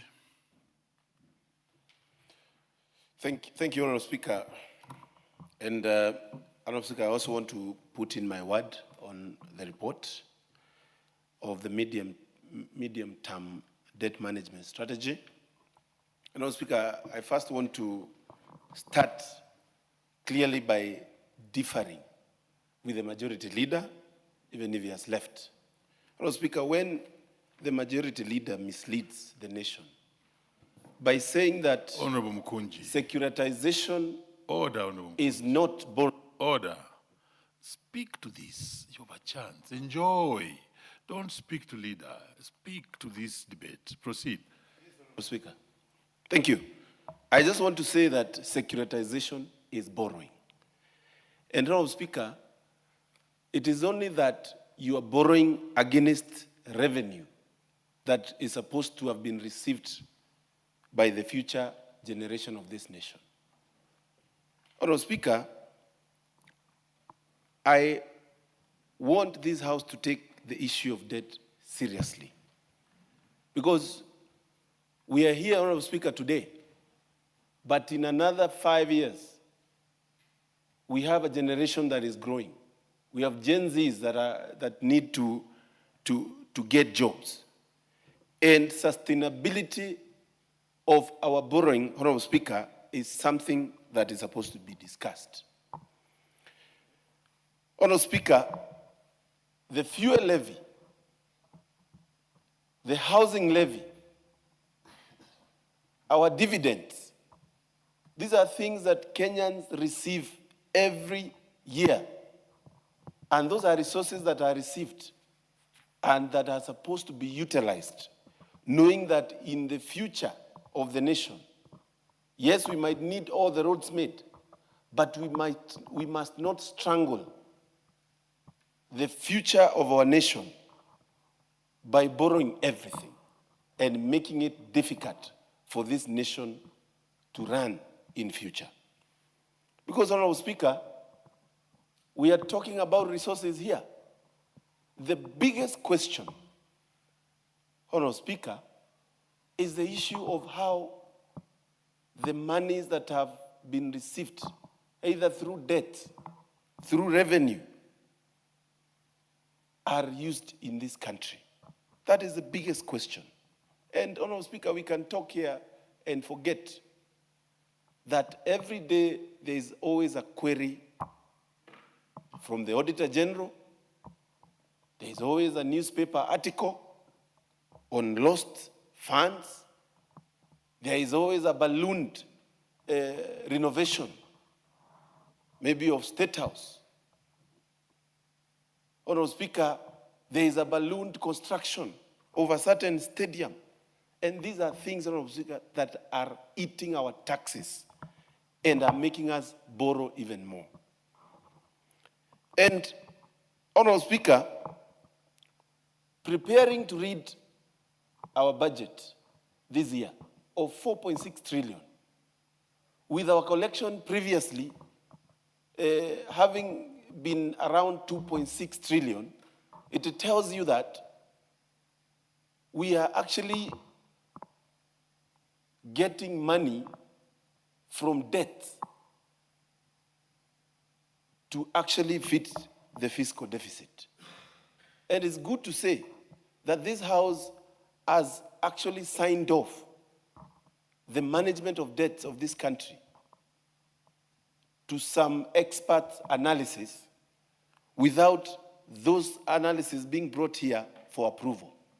I feel, as the committee has recommended, Honorable Speaker, as the committee has recommended, all securitization.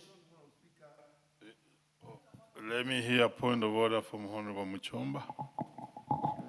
Mr. Speaker, is it in order for the member for Runyenjes to, for Honorable Mukonji, to refer to some agencies or some private companies that have been signed off to manage our debts without tabling documents to that effect?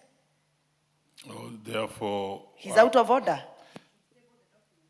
Honorable Mkunji, I also heard you. You need to substantiate. Honorable Speaker, first, I'm not the member of Runyenjes, so I will not answer Honorable Mushomba. I will just continue with my contribution. Order, Honorable Mkunji. Relax. This is a house of debate, and I'll give you more time. Just asking you to substantiate what you did say about this house signing off to agencies. Substantiate that. Honorable Speaker, I'll just substantiate by explaining the law that we passed in this House. We passed a law and said that, Honorable Speaker, we are going to anchor our debts to the GDP. Honorable Speaker, experts must analyze and know very well that the GDP of our nation, without even the scrutiny of this House, is this much. And then after that, we are able to borrow more. And those are experts, Honorable Mushomba, that are supposed to do that. And that is how we have gotten to serious levels of borrowing, Honorable Speaker, in a way that we are not able to actually know how much debt this country has at any single time. Honorable Mukunji, you don't have the capacity to do that, and I can see, I'm a teacher of economics, and I can see you have completely swayed to the ratio of debt, the debt ratio to GDP, which does not relate to the question that you actually raised and you have been asked. So quickly, I want you to proceed with your debate, withdraw and proceed. Withdraw what, Honorable Speaker? I am giving my comments of the report that is on the floor. You are unable. Honorable Speaker, when I say, Honorable Speaker, when I say it is experts that analyze the GDP of our nation, am I wrong? Order, Mukunji. You are unable to substantiate.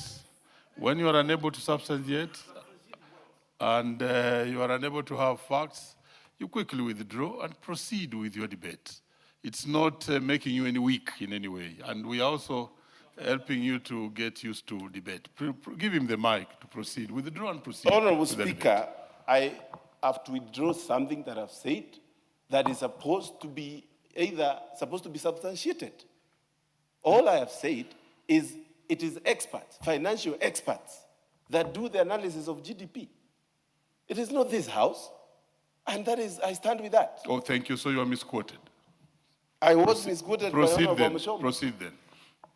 Honorable Speaker, I just want to say that... yes. Yes, Honorable Muchomba.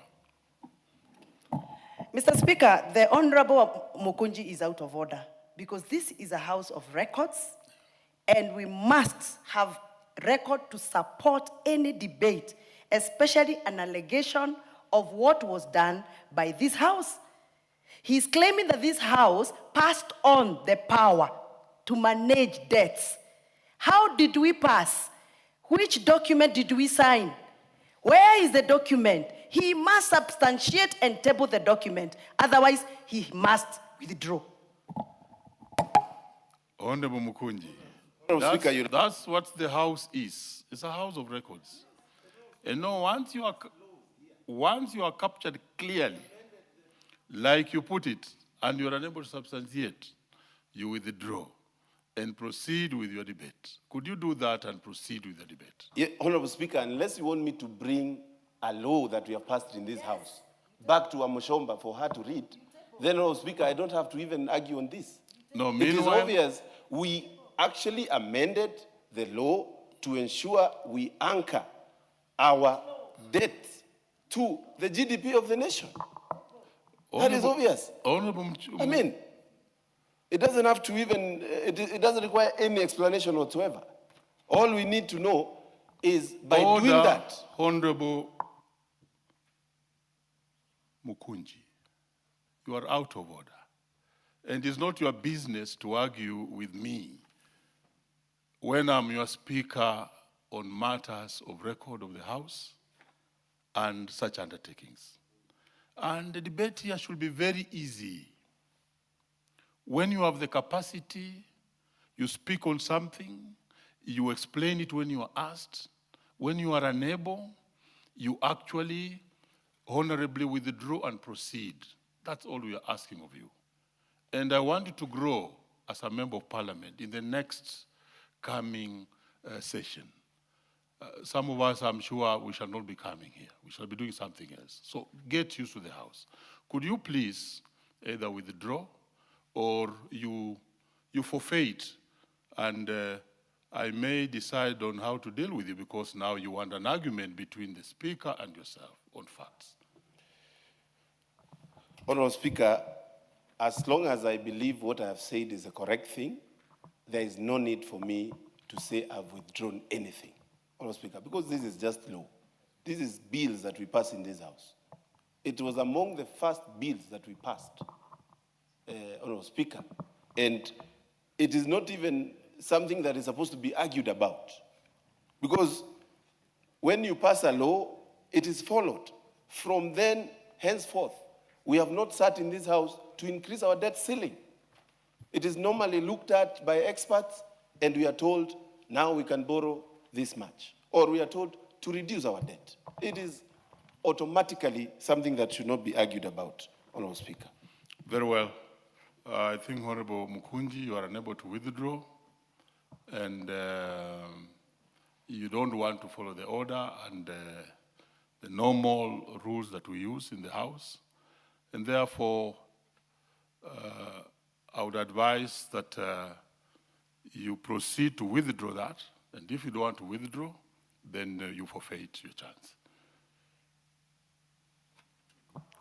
Honourable Speaker, I will not withdraw.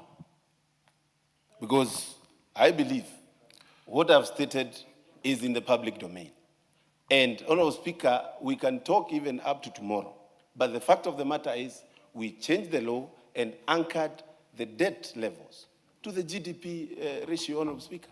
And it's obvious. This is a House of Rules and Order. Let's have the Honourable Ridikiri Murungaru, Ridikiri, speak on this. Thank you, Mr. Speaker. You see, the problem we're having is populism and having substantive debate on a very important matter, like the one that is in front of us. Mr. Speaker, I am of the view that the document that has been presented by the committee contains the key aspect of a policy, and this specific one is the debt management policy.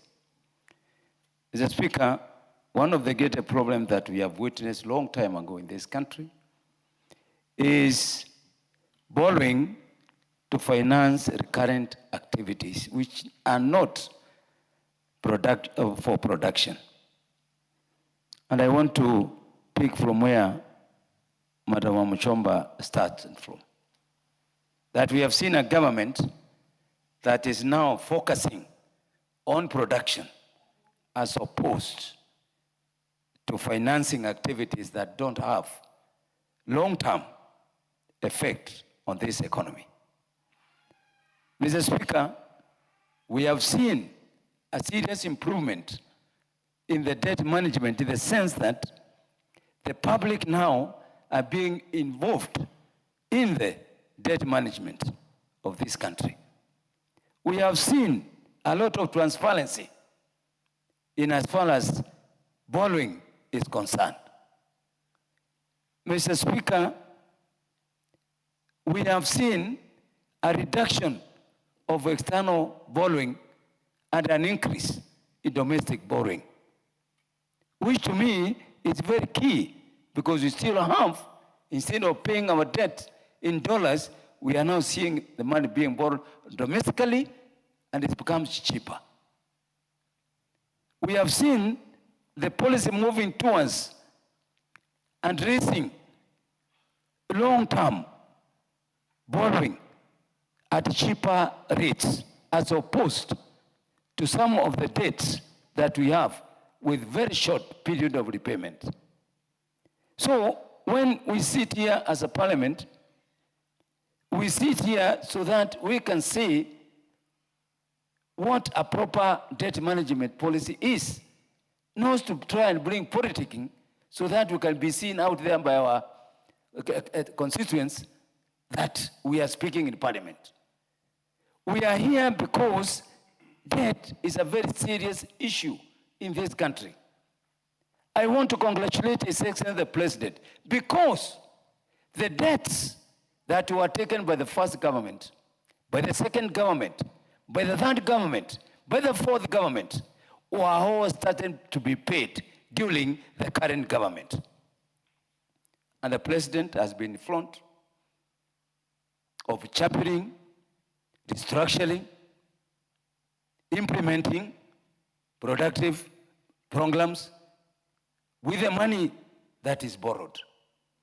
So, Mr. Speaker, we can't come here and trivialize and bring politics. This government is serious on matters of agriculture. And how I wish majority of the money that have been borrowed for all this by all this government were being put in agriculture. We will not be talking about food scarcity of food in this country.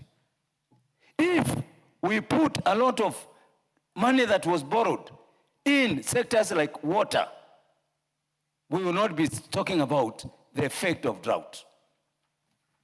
Mr. Speaker, I stand to support this policy because it is simple and very clear that the government is now focused to deliver, and anything that is going to assist this government to deliver, it must be supported.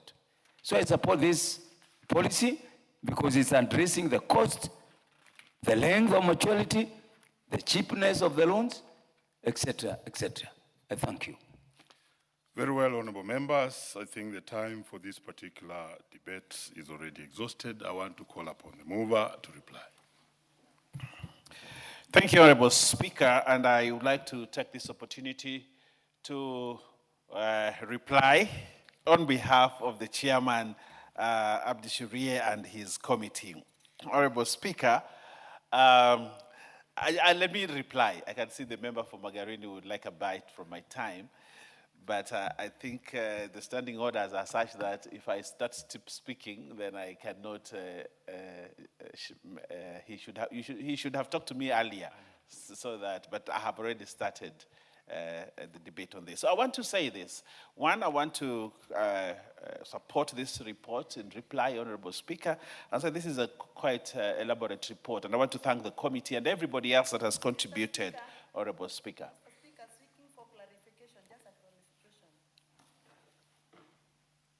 Yes, Honorable Mchomba. Mr. Speaker, I just wanted to ask whether it is in order or you can guide whether he can donate a minute to the honorable member who's been waiting. Indeed, he should have had that chance, but somewhat he was not informed, so he went ahead to proceed. The stage where he is, let him now proceed. Okay, thank you, Mr. Speaker. Would have loved to do that, but you see, I'm also teller to rules. But I want to thank the committee.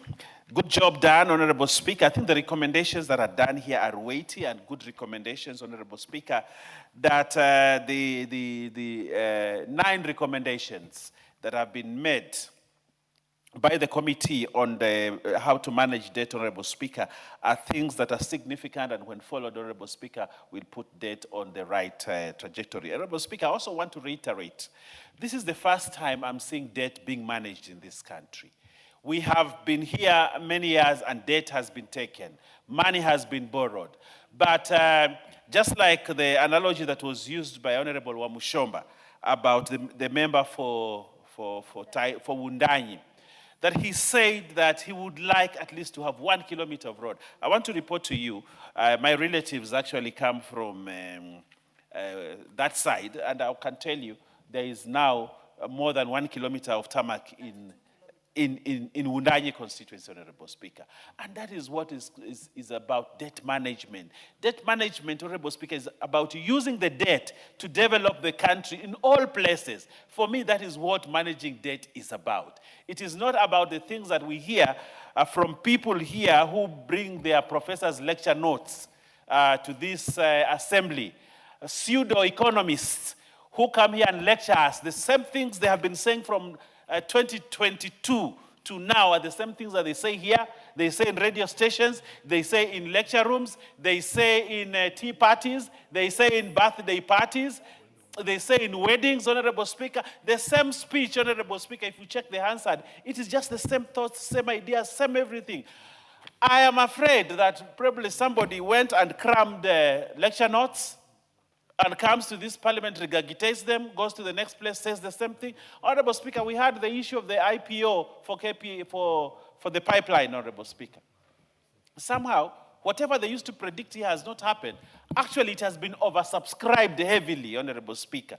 And I am afraid even when the Safaricom e-share comes to this speaker, this House, Honorable Speaker, without anticipating debate, Honorable Speaker, probably it will also go the same way. They say, it is cheaper. Then they change, say, it has been undervalued. They say, it is very expensive, Honorable Speaker.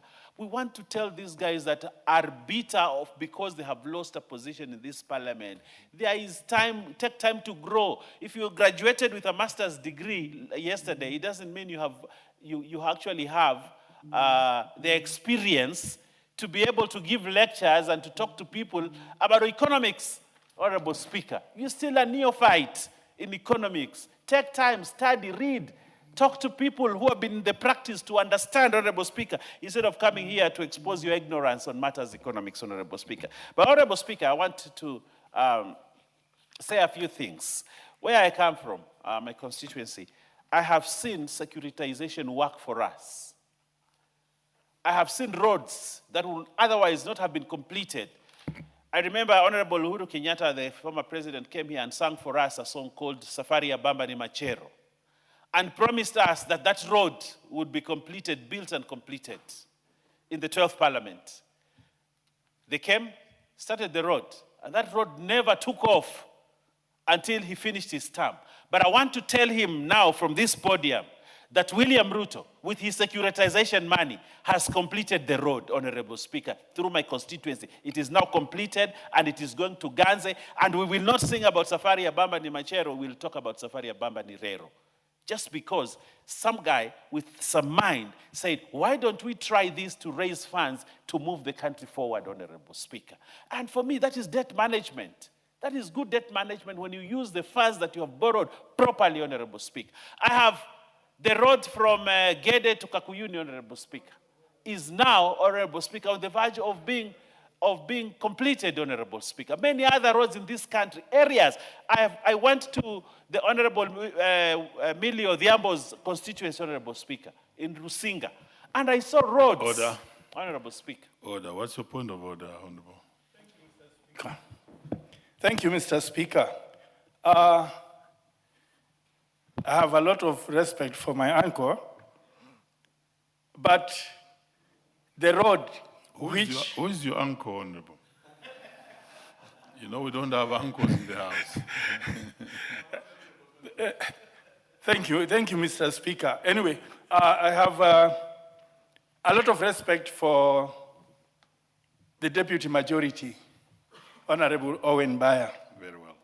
Who happens back at home to be my uncle. Okay. Mr. Speaker, the road which His Excellency, the former president, spoke about was from Mariakani to Bamba, of which it was done during his time.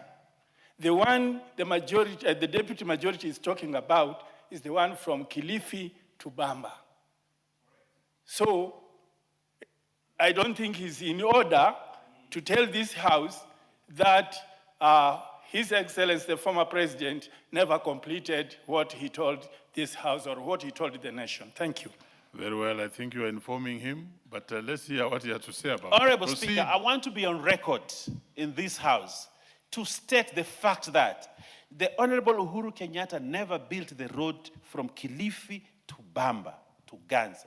He built the road from Mariakani to Bamba. The song about Safari ya Bamba ni Machero is the one that starts from Kilifi to Bamba. And that is a fact, and it cannot be disputed. And Uhuru Kenyatta never built that road. It has been built now. And I'm not in dispute to what he's talking about. I'm not disputing to what he's talking about. I am stating facts. And I would like to request the member for Magarini to actually listen to me so that, I can bless him. He has said that I'm his uncle. Proceed with your reply. You may have a cup of tea to see exactly which road it was. Proceed. Yes. So, Honorable Speaker, in reply, I would like to say that, and some of the recommendations that have come from this House actually are very good. One of the things that we must do is to see that we manage debt. We manage debt. and debt management with this committee. You know, in the 12th Parliament, we never used to have this committee. Now we have a committee that looks at debt. We have a debt management strategy that comes in before the budget. And I think that is a beautiful, important thing that puts checks and balances into how debt is accrued, how debt is borrowed and used, Honorable Speaker. And I think, and the guidelines that are given by this committee are important, Honorable Speaker, as we move towards the budget. You know, before, Honorable Speaker, we never used to have this committee. Anybody would determine, or State House would determine how much money to be borrowed and how much is not borrowed. Now we have a committee that puts the ceiling every time before the budget. And I think that is one of the key aspects when it comes to debt management. And therefore, I think we're on the right trajectory, Honorable Speaker, in our debt management, debt reduction, and eventually, Honorable Speaker, making good use of funds. But interestingly, Honorable Speaker, we have now alternative ways of raising funds without incurring debt, the securitization that we have. And it is a good way of raising funds to do our projects off the book. And what is wrong with doing things off the book? What is wrong with it? I've had somebody say, you know, off the book, yes, we are getting money, we are doing our roads, and off the book, not straining the budget, Honorable Speaker, and we're moving forward as a country. I think, Honorable Speaker, the money that has been used to do development projects in this country is probably more than the 30% that we have in the development budget. More than that. We have seen the housing, we have seen the roads, we have seen Talanta, we have seen Bomas, we are seeing many other development projects coming. We have seen the Roni Road, we are seeing the Mau Mau roads, all these roads, Honorable Speaker. If we were to restrict ourselves to the budget, Honorable Speaker, we would not have done anything. But thank God for this government, Honorable Speaker, that is able to think outside the box without incurring and increasing debt, Honorable Speaker. We are moving forward as a country. So I want to thank the committee and say congratulations for this good document. And I want to request Treasury to study this so that as we move forward, we are able to manage our debt well, use the resources well, and develop every part of this country as it should be, Honorable Speaker. I thank you, Honorable Speaker. And in conclusion, Honorable Speaker, pursuant to the provisions of Standing Order 53.3, I request that the putting of the question be deferred to another date, Honorable Speaker. And I thank you, Honorable Speaker. You beg to proceed to reply. You haven't. And I reply. Thank you. And as you have really requested, we shall defer putting of the question to the next session. Next order. Order number 13, motion, examination of the report of the Auditor General on financial statements for the national government, resumption of debate. Resumption of debate. Who was on the floor?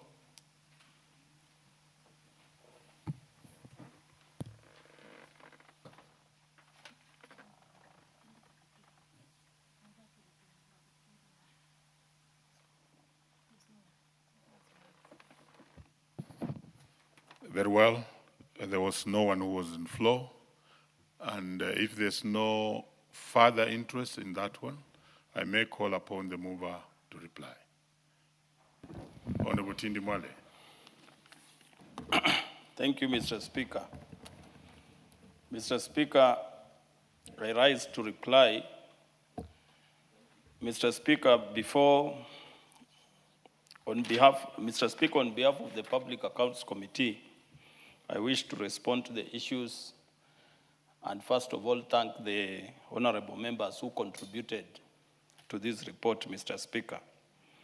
I also want to comment on the issues raised by honorable members during the debate on the committee's report of the Auditor General's report for the financial year 2022-2023. Mr. Speaker, allow me to first of all convey my sincere appreciation to the office of the Honorable Speaker. Mr. Speaker, I also want to convey special appreciation to the office of the clerk And also, Honorable Speaker, I want to convey a special appreciation to the honorable members for the robust debate and insightful contribution made by honorable members in this important report. Mr. Speaker, the committee, the Public Accounts Committee, highlighted certain recommendations. And I'm very glad that also members of this House have raised the same. And I want to assure this House that the committee did a very good job on this report, and that this report is going to streamline accountability. It is going to streamline use of public funds, Mr. Speaker. It's also going to streamline transparency when it comes to management of public funds, Mr. Speaker. Mr. Speaker, we have always had challenges with procurement systems.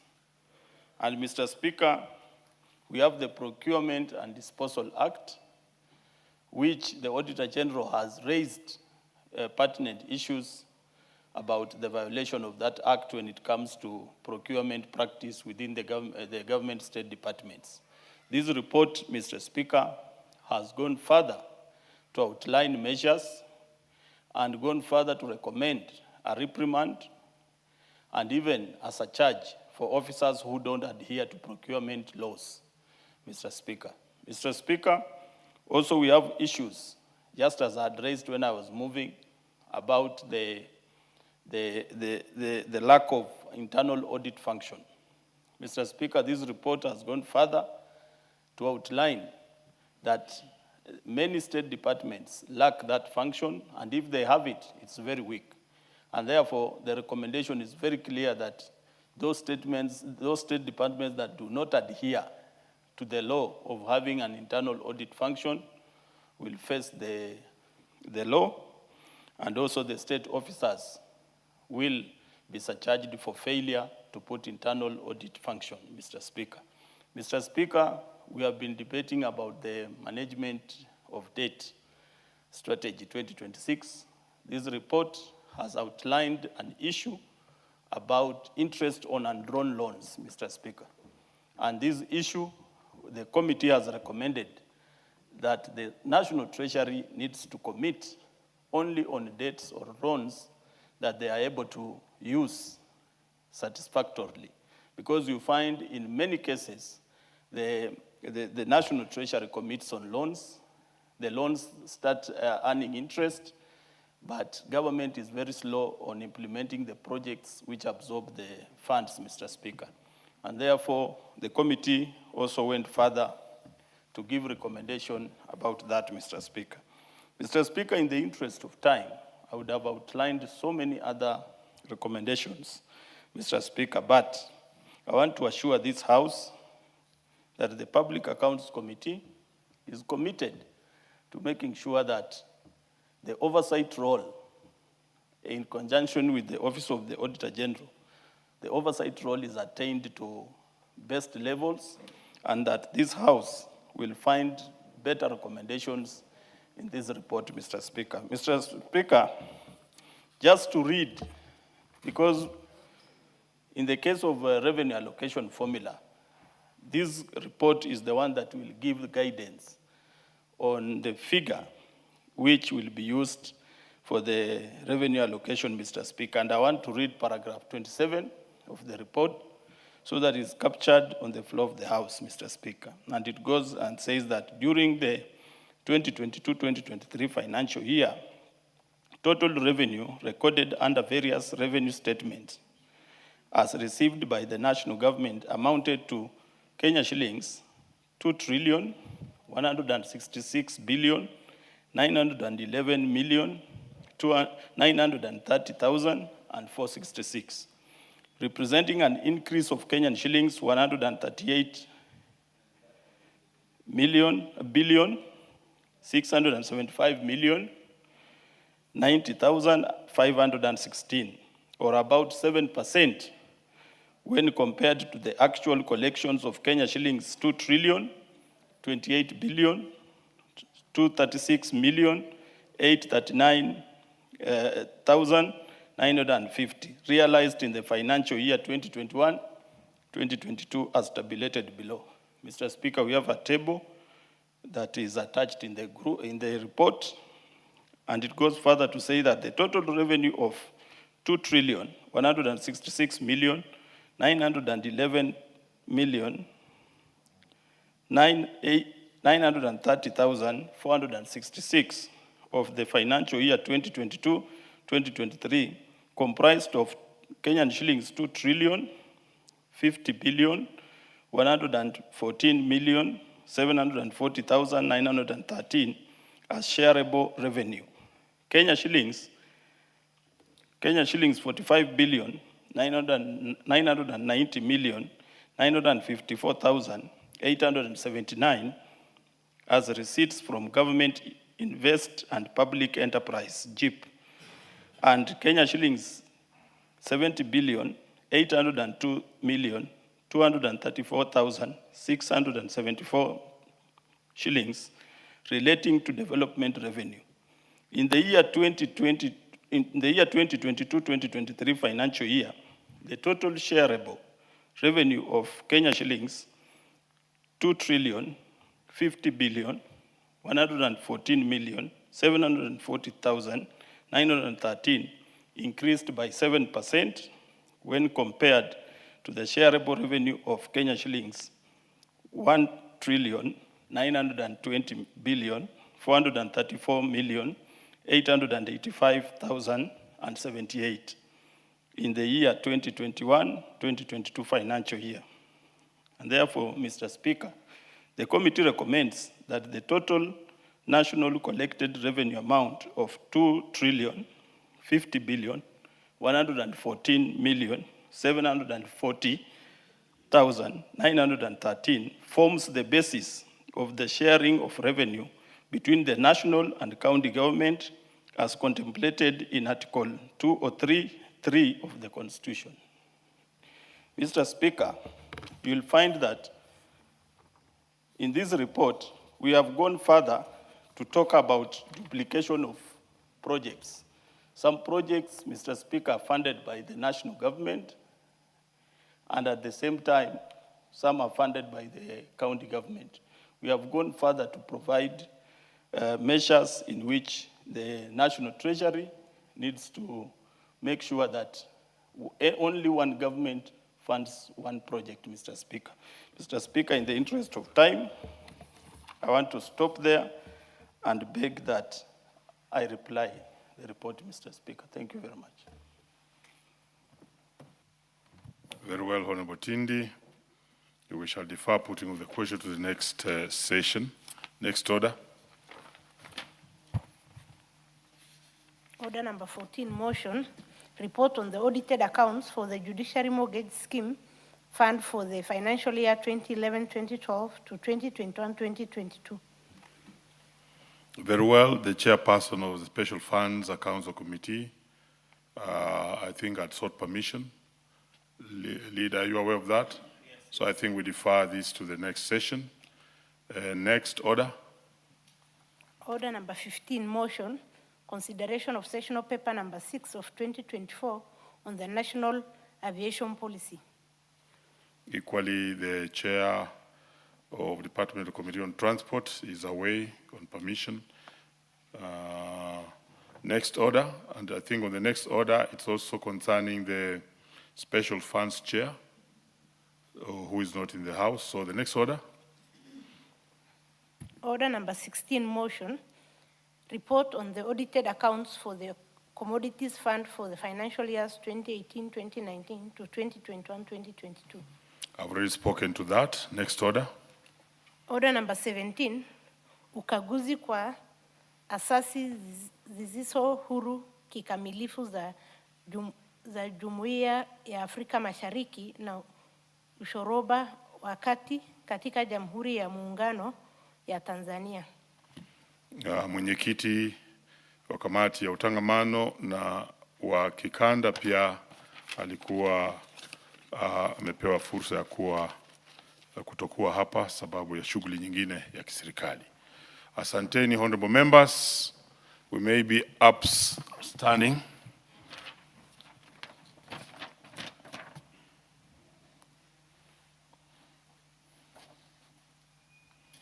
Honorable members, and the time being 6:53 p.m., this House stands adjourned until Tuesday, 3rd March 2026 at 2:30 p.m.